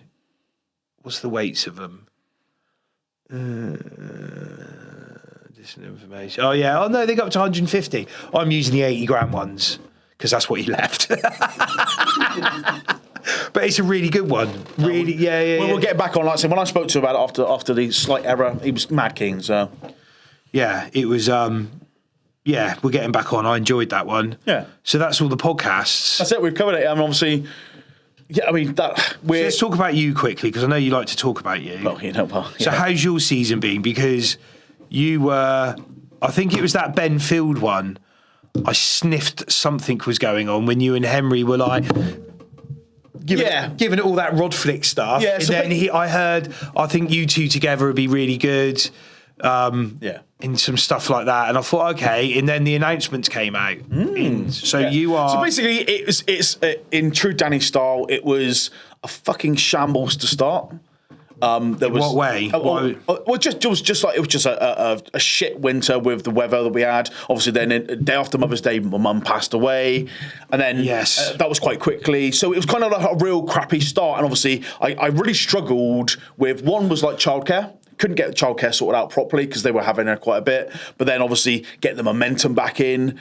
The weather was fucking dog shit. So what happened was I got myself down in the dumps about it, but I was kind of like, I didn't really have much plans because it was fishing slow. My early season, previous years, had always been really, really good.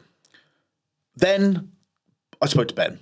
We was talking about a few brands. A brand, Zenak. As in, you were speaking to him because you wanted to get back on the scene and get sponsored again, or just because I was already sponsored. I was already working with Ben on the shop doing a bit of promo. We were pushing the Cornish Lure Festival, or now the Art of Fishing Lure Festival. So it was already kind of tied in. But what it wasn't. There was nothing real set in stone. But I'd been sponsored by the clothing, my brands, all that sort of stuff. But as a rod sponsor, I'd left Shimano that winter to just go private, and I had no real. Why did you leave Shimano? I was like, I've done it for so long in fishing brands. It was nice to be able to. I got at that stage where I want to use that, but I want to use that. But I was always, when you're an ambassador for a brand or working in a brand, you're tied to using that gear stuff. Yeah, and like, don't get me wrong, I've always been very blessed, like working with the guys like Costa del Mar Glasses, Shimano. I've not been sponsored by crap. I've been right in amongst the big brands, but I wanted the freedom when I'm doing my bass fishing, to take the time away from it without having a camera shoved in my face or to be tied to using particular brands for their marketing schemes. So why didn't you just do your Shimano deal and then do your own private fishing with rods that you wanted? Don't work like that. I'm committed to posting that, and I can't then post what I want to do when I'm going out, because you know what happens, sod's law. I'll go out and do things, and I'm not one of these ones that'll plant stuff. I won't say I've caught it on this or. Yeah, but you can do your own private fishing and not have to post it. Yeah, no, but it was just I haven't got the time with being a single dad, a little girl, struggling with a little bit with the childcare. I just wanted to go and do my own thing. It was good. It was for me, so I took myself out of it. In that time, did you regret coming out of Shimano? No, not at all.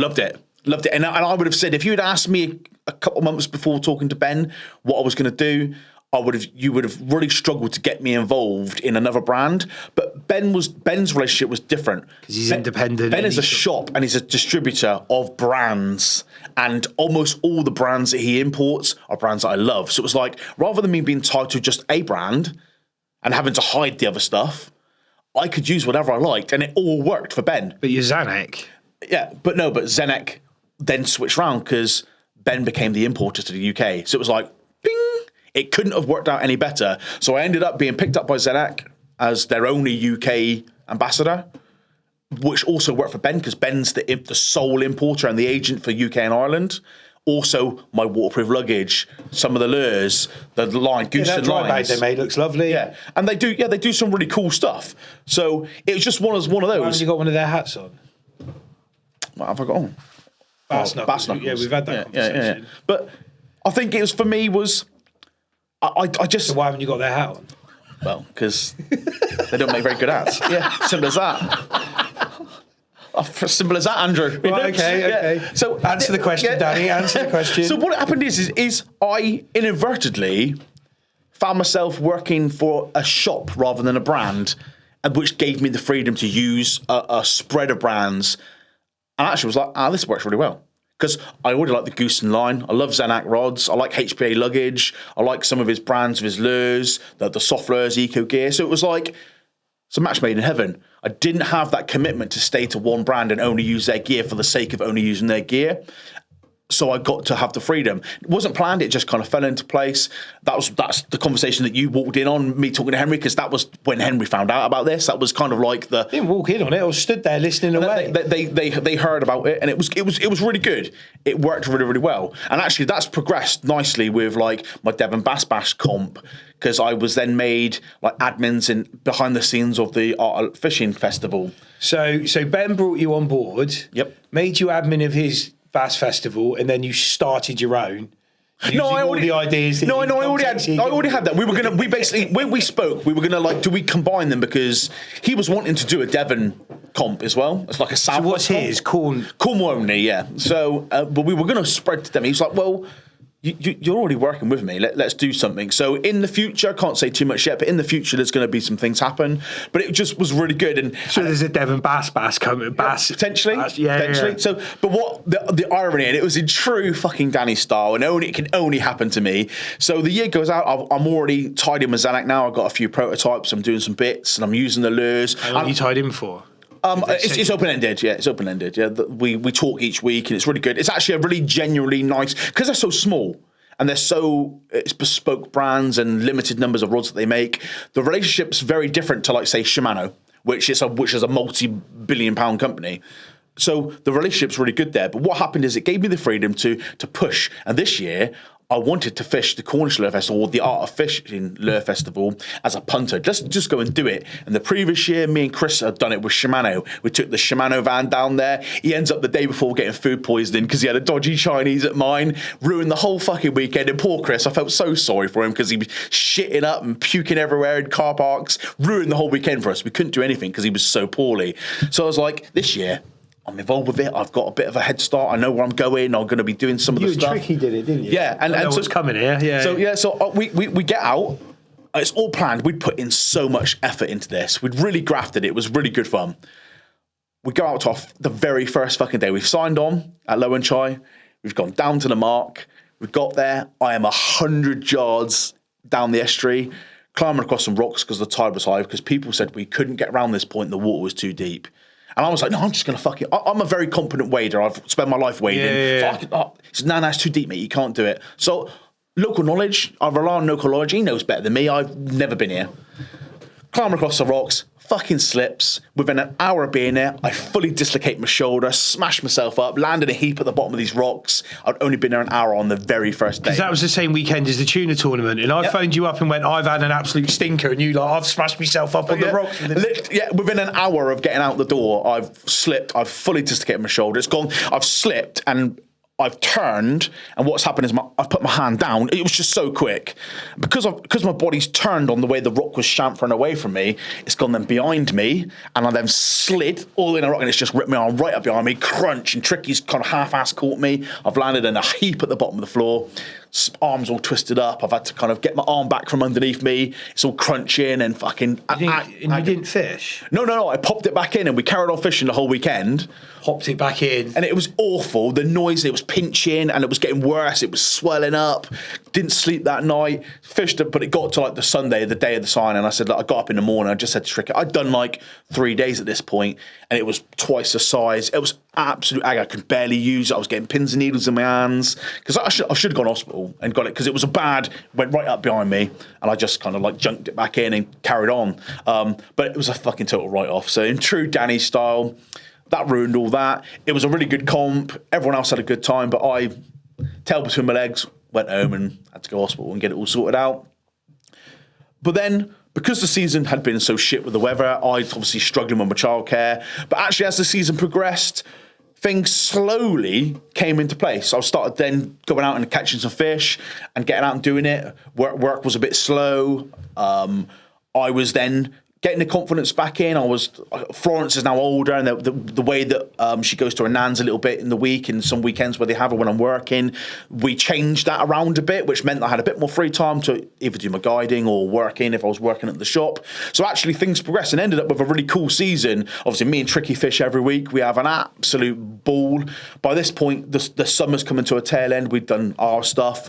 I've done a few other bits with companies. Had some nice pike, didn't you? Yeah, good pike fishing. The bass came good for me. Chub as well, didn't you? Yeah, really good. And so I guess that's kind of where I said earlier on, kind of the background of me asking about the carp fishing this year. I actually, and I haven't done it since I was about 16, I was like, I want to try and catch some chub. So I from the shop, I got a feeder rod, and I was going stalking these chub. I caught some on the lures, I caught some on the bait, and that's where the carp head kind of came in. Like, I was seeing these big carp in the tidal. I'm thinking, ooh, wouldn't mind to go at them. So that's kind of where that conversation started. The season progressed. It was just really good. I didn't get any monsters. You think the season before I had 3 double-figure fish, loads of big fish, won the Summer League on the British Bass competitions. And this year I didn't even enter the comp. You know, it was just a very slow start for me, with obviously mum passing away and all the trials and tribulations of childcare. But actually the tail end of the season has been really good. Me and Tricky have had some mental adventures, gone everywhere, done everything, had a real good laugh. Met obviously some different characters within the industry, done a few things, and you know what? Actually, it's been really, really good fun. I mean, I'm now flying solo again. I'm back using some brands I like to use with Ben. Zenak's been good as gold with me. I've got some prototypes, as I said, and a year ago I would have said I don't want no fucking part of it, because I've done 20 years of working in fishing, the magazines and guiding, and being brand ambassadors, brand managers. And I was not done with it, but I was happy to just be a privateer and do my own thing. But actually, I've ended up kind of back into it in a relaxed way. I'm part of a team of 4 people. We all do our different things. We're all very different people within the team. Zanak are really great in regards to they support what I'm doing. They like what I'm doing. They've sent me some pike gear. They sent me some bass gear. They sent me perch gear. Although I don't really do any perch fishing, I do a little bit of ultralight, but it's not my first method. It's probably the least favourite out of everything that I do. And it's been really good fun. I'm really looking forward to this season. The weather at the minute, touch wood, I think it's about to come in pretty dog shit, but touch wood up this weekend. Compared to last year, when from September to May it was pissing down with rain and everything was flooded, we haven't had that yet this year. So it's coming. Yeah, it's going to come in really bad by the looks of it, but it's been good. I've been getting out. I've been generally, when you strip things back, really just enjoying going fishing. Not too much pressure. I obviously get my Zanak stuff, and I get some pictures for Ben, some write-ups, some little blog stuff, and that's because it's such a casual thing. It's been really, really enjoyable, and I can't I'm just really looking forward to this year. I'm looking at this season. We're 6 weeks away from the season kind of kicking off for what the sort of stuff that I like to do. Sort of March into April can be really good bass fishing, and whereas last year with obviously what happened, I was in no place at all to do it. I was just couldn't be fucked. I was getting pissed off with life and fucking work, and just I had no love for it. I still had the love for it, but there was no like first to push me out and do it. Yeah. Whereas this year, actually, chomping at the bit to go. I can't wait. Yeah, I'm generally. I mean, and that's where the carp things. I'm going to do a little bit of stocking filler in around the side and break it up and keep me fresh and going, and the want and the thirst to do better. And that's kind of where it's going to be, and I can't wait. I'm literally looking forward to getting the season on the go. Fish with more friends. I've made networks again this year with various guys. We've got some plans. Obviously, I can't wait to get back out with you guys and do things. And obviously, our little Tuna Gear podcast will progress. We've got some real cool people that I've contacted for guests that are coming in the coming weeks. And for once, it's gone from nothing really there to actually, I'm genuinely looking forward to what this year brings. So I'm always excited what the year brings. Yeah. It's last year I started it. We weren't sure whether we were getting recreational licenses, so it was a bit of a slower start. But this year, there's a very good chance I'm going to get a hopefully going to get a recreational license again. But like you with your carp fishing, I want to teach myself the wrecking side of things. Yeah. Like when I was saying, when Dom's like going. Yeah. So Mordecai gave me all of his wrecks, sent it over on Navionics. Yeah. So I've got everything that I need. I'm really excited to go and do that sort of fishing. A lot of people, I don't know how many. Sometimes it is just winching pollock up, but all my mate eat fish. I don't know what's going to be happening with this, but I haven't read into it yet. There might be a limitation coming in on how many pollock you can take. Yeah, of course. I don't know if it has come in or not. I might be talking out of tone, but it's I'm looking forward to doing. It's really healthy. It's really healthy to have a little avenue out of your norm and kind of reset you a bit. I almost took. Matt Holland messaged me. He's running he's involved in a little fishery out the other side of Totnes. It's an ex-trout fishery, probably about 3 acres. They've got some 30s in there already. And he sent me, do you want, when the winter ticket ends, we're doing a year ticket. It was like, I can't remember what it was, 500 odd quid. And I thought long and hard about it. And I almost did it, but it's going to, where is he? Where's Matt? Where are you, Matthew? I can't remember how much that ticket was. Here you go. Good morning. All. 500 quid. 500 quid, 20-member syndicate. And I thought, I was almost tempted, because it's not far, it's a 20-minute drive from my house. Yeah. I was almost tempted, it's got a good head of fish, but then he put something on there. This is where I fell out of love with carp fishing. 5-day max stay limit. 5-day max stay limit instead of 72 hours. Simple book on system will continue with max of 3 anglers. And I was like, 3 fucking anglers. What about if I want to go fishing? That's a day that I've only got 3 to go fishing. You can't go. Yeah, I want to be able to dip in and out as I want to. Yeah. So I didn't do it. It's Yeah, I like you're saying, like you've looked at that. I mean, one of the kind of the main announcements, and I kind of started talking about it over Christmas for me was if you'd asked me this a year ago, I would have said absolutely not.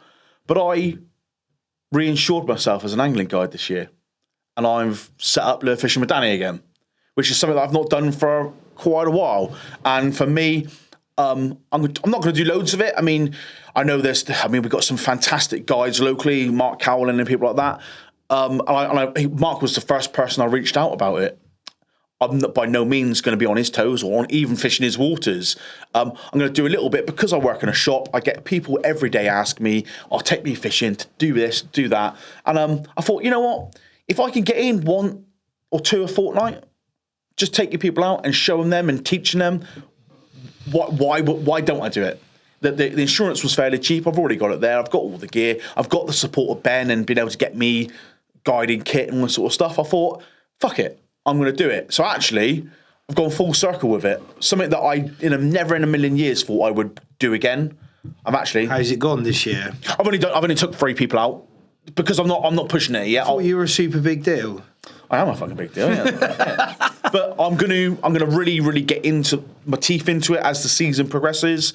It works really well with the shop because customers will come in, they want to catch a bass, and I can say, look, I can offer you a morning's fishing for XYZ. Come down onto the river, and I'll catch them some stuff on surface lures. Great way of catching them, and that will be a great way for me to just dip my toe back into it on my local waters. I don't need to travel for it. It's 10 minutes from the house, but it gets me back out. It keeps me doing. I really enjoy sharing my knowledge and teaching people and getting people out. There's nothing more rewarding than getting people out doing it. So you do talk about enjoying that guiding side of things, don't you? Sorry, I'm just taking selfies. I've just had Salter message me. I look like I'm completely distracted probably as this is recording, and I was listening. We're the distributor for Salter lures in the UK. Sorry to take away from your lovely conversation. And they've just messaged me the new price list and whether they've got the new Mag Runner 220s just dropping. Oh, it's going to be another conversation we have to have. We didn't really have the take up on the Salter lures. I thought there was going to be. Didn't really come up. I don't know if the lads are still, you got like the Rapalas and stuff like that, which are a trolling lure. And sorry, mate. Obviously, like Nomad and people like that also. Call up the Tuna Gear website a sec, please, mate. Sorry, carry on talking about your. No, but yeah, it's about, like you said, it's about us growing who we are as people. Like you're saying now, you can touch on it now. As Tuna Gear, you're looking at potentially bringing in a couple brands that aren't Tuna Gear and selling it through your website. Which we've got one already. So we're Salter. So we're the UK distributor for Salter lures. What a lovely website that is. Back to have a pull apart. Yeah, Salter tuna lures. Here we go. They look sick. So what they've got is they're a 314 gram trolling lure. They're about 10-inch, I suppose, and they've got a magnet in the belly, so that hook on the bottom doesn't just flap around; it sits in there lovely. I thought they were going to be a little bit more popular than they were. Obviously, I had to do quite a large order to get them in. It's about $4,000 worth of lures sat in boxes. Are you exclusive for the UK? Are you exclusive? Yeah, exclusive. The only distributors are they've got Duro Australia, Sharkbait US, Pacific Oceans Distributors New Zealand, Tuna Gear Limited, which is UK obviously, and then Fish Northeast Massachusetts US. So they got one in Australia, one in New Zealand, two in America, and me in the UK. I'm going to take them to Portugal with me for the tuna comp and see if we get some. They were tested out in Gibraltar. I just didn't fish them enough this year. That was one of my biggest problems because obviously I'm trying to market bars all the time. And get bar content. So it was hard to give it as much time. And when the bars are rattling off and they're not, you're like, oh, yeah, But I gave them out to some of the boys. Gave some to Kieran on Unleashed. Gave some to Kev Levis. We have sold some 10.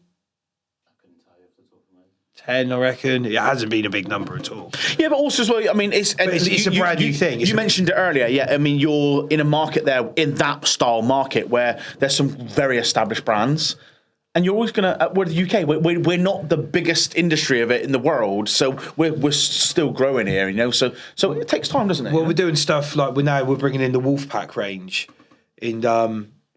There's another distributor in the UK that sells it already. I went to Wolfpack and said, look, can I distribute for you in the UK? I actually had an email back about that. I'll talk to you in a minute about that one. And we're going to bring the Wolfpack range in. The lads are already using Wolfpack over here. It was Mark Jury brought it in. I mean, Eloisa Ladram uses it. Mark uses it. Weighted skirted heads, isn't it? So call up Wolfpack a sec, please, mate. Wolfpack Tackle. They they do a 5.5. They do a 5.5, a 3.5. I think they do a 2. They might do a lighter one, and you can use them. There they are, A heads. So that's it. Yeah. If you I've got mine on. Yeah, I was using them as stingers. I think they're brilliant. Yeah. So that's their casting lure. I've got that coming in. That's their dredge lure. If you go to shop now. So if you go to A heads, the pictures don't really do them justice like that. If you trawl up a bit, Go on that one for a sec. So that's how they're made up. They're like a bit like a sea witch or a J shoot is another way of looking at them. Lead head, inverted plume. So when it pulls back through the water, the plume runs the other way. Yeah. You can Gives it body. Yeah, you can put a bait spring in behind it, and you can. When we were down with Tom on First Priority, he was using. Just call this one up here, please, mate. So the lads, you can either put a silicone tail on them. So everything's interchangeable as well. You can change the colour of the skirt. You can change the colour of the tail as you want to. You can It was blue that I caught mine. Yeah, you can buy it all separate. Yeah, I like the blues, the whites, and the pinks. Tricky caught on one of the generic Tuna Gear squids. White stinger. And I caught on the blue. He caught on the Casper stinger. You had it on the 5.5 ounce. I haven't used the 3.5 ounce. I've only used the 5.5, which I find if your bar's quite light and you let it go, the weight of that 5.5 will actually pull your bar under Drag a it little down. bit. Yeah. So you have to be. See, they go all the way down to a 1. Not used them. I've used the 5.5. So I do have a couple. I've seen striper bass guys using them, and that'd be That's it. Yeah, striper bass boys love them. Bass are using them, but you combine with the tails. They're deadly, these things. But there's already a little bit of a following for them in the UK. Although, so I met these guys at iCast, and I was talking to. Chill down a sec, mate. Captain Jeff. So I met Jeff to start with on the stand, and we're just talking about fishing. You know, I'm from the UK. We do tuna. We do this. You can see, you know, all the different intercoloured tails. Yeah, cool. And he gave me one of their pre-rigged ones in a t-shirt. I think he gave me a hat and some other stuff. Gave me one of these pre-rigged ones here. In fact, one of those, the pink with the white with the pink tail. And I went back to the hotel room that night. I was looking at it. And I was like, oh, you know what? This stuff's really bloody good. I like this. So I went back the next day, which was the last day of the show, and I bought their whole stand. I had enough space. I bought like a load of generic T-shirts and stuff from like just normal white T-shirts because it's like a greenhouse out there, that place. And I heaved it all in the bin and filled my suitcases with all their stuff and brought it all back. Used it myself. Dave Mordecai caught the biggest fish at the tuna tournament on one. And Dave put a little video up because I hadn't put them on the website. I was just using them for my own fishing. Didn't know any other brands had them in the UK, blissfully unaware of it.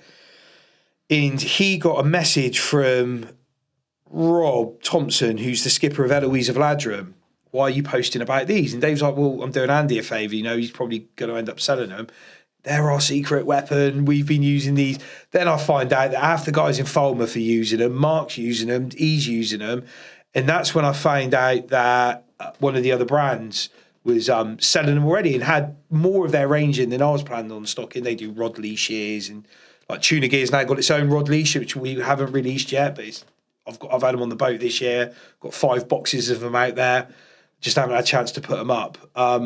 That's when I was like, oh, someone else is selling them in the UK. So I sat back for a bit and thought, you know, he's selling them. I'm going to carry on fishing them for the year. And I kept catching on them and kept catching and kept catching. And on those days when it was really, really tricky, they were working. And then when I met Tom and he was rigging them up on these dead baits, and then I found out it was something that Sam Narbit was doing as well, who won the tuna tournament on my they nose hook ballyhoo on them, don't they? And I'll have it behind. That's why they got that little plastic bit on the back of them for sticking the nose. But you can do it with a mackerel. So you just put a bait spring. You put them on normally. Put your bait spring on. Tom was doing it in the most basic way, which I really, really liked. He was using a single crimp to hold the hook on, and then he was leaving the tag end 50 mil long, bending the tag end up, putting it down, putting the hook through the mackerel and sticking a screwdriver up through the nose of the mackerel and just sticking the tag end up through there and tightening the bait spring down on it. And then just letting the A head sit in front of it. Really good way. Really good way of doing it. Very basic, but it worked a treat. We had 3 fish that day. They all came. We were trawling Tuna Gear bars. One just had the white stinger on his normal. The other one was trawling the dead bait. It was the dead bait that kept going off. They just wanted that dead bait. So at that stage, I reached out to Wolfpack and said, okay, you know, I want to distribute for you. We've got a large order on the way in. I held off doing it. I know the other companies already brought a load in, but I was like, what am I going to do with them between now and then? Yeah. And I think what some people don't know, or don't probably get, is when I go and do a Wolfpack tackle order, I'm spending $3,000. Yeah. And that's $3,000 that's got to sit there until we start doing sales in June or July. Yeah. Which is why I haven't gone in and put some of this stuff up yet, because it's like, what are the lads going to do with it? Nothing, nothing at the moment. So that's why we sort of sat on the back foot, but it's going to be all over the side. And I guess, I mean, again, it's tackle talk again, but I think that's what we can kind of moving forward with our podcast this year. We're going to, not everyone, but we're going to get a few guys on, aren't we? Which are going to do more tackly talks rather than deep dives into tactics. Because a lot of it's been stories. How did you start? How did you do this? So I think this is like the end of season version 2. Series 2 is going to be. And we're still going to have your characters on. We're still going to have a little laugh about it. So that's not going to stop. But we Mick are wants to come and do a deep dive. We got a few, but we're going to have a bit more tackle based talk. Whys, the hows, and all that sort of stuff, which we have had people ask a little bit about, not loads, but I think it will make interesting listening. So that's kind of where we're at now. I've already contacted a number of guests. We've got quite a few lined up. Andy's obviously going to get a few. It's going to be good. I mean, I'm excited. I know you're excited. I don't look it, but I'm super excited. But it's, as we all know, so. It's fucking hell, it's nearly February. Before you know it, the season's going to be on us and it'll be all kicking off again, you know? Yeah, so, it will be. Yeah, it'll be class. Okay. Really, genuinely looking forward to another year. And yeah, thank you for putting up with us so far. Couldn't do this. Well, we could do it without the listeners and we could just be pig ignorant and just carry on chatting our crap. But it's been well received. People have enjoyed it. The feedback's been there. So season 2's en route. I think we've had a bit of a break. We've had a few weeks of probably not putting one up, haven't we? Yeah, and we've still got a really plan when we're going to launch again. Oh, we'll just stick this one up and wing it, mate. It'll be fine. It's what we do best. So yeah, this one will be up in a minute. Hope you enjoyed this one. More stuff on the way. Yeah. I think we've said enough. Should we end it? yeah, I think that's it. I mean, thanks again for supporting us. I mean, it's just two guys sat at a desk that Aaron had the idea and now look, we are like, big time. We're fucking big time. Yeah. Thank you for listening. There's another one inbound on Thursday, which will be up pretty quick. I'll speak to you on the next one. Yeah. Cheers, buddy. See you in a bit. Thank you.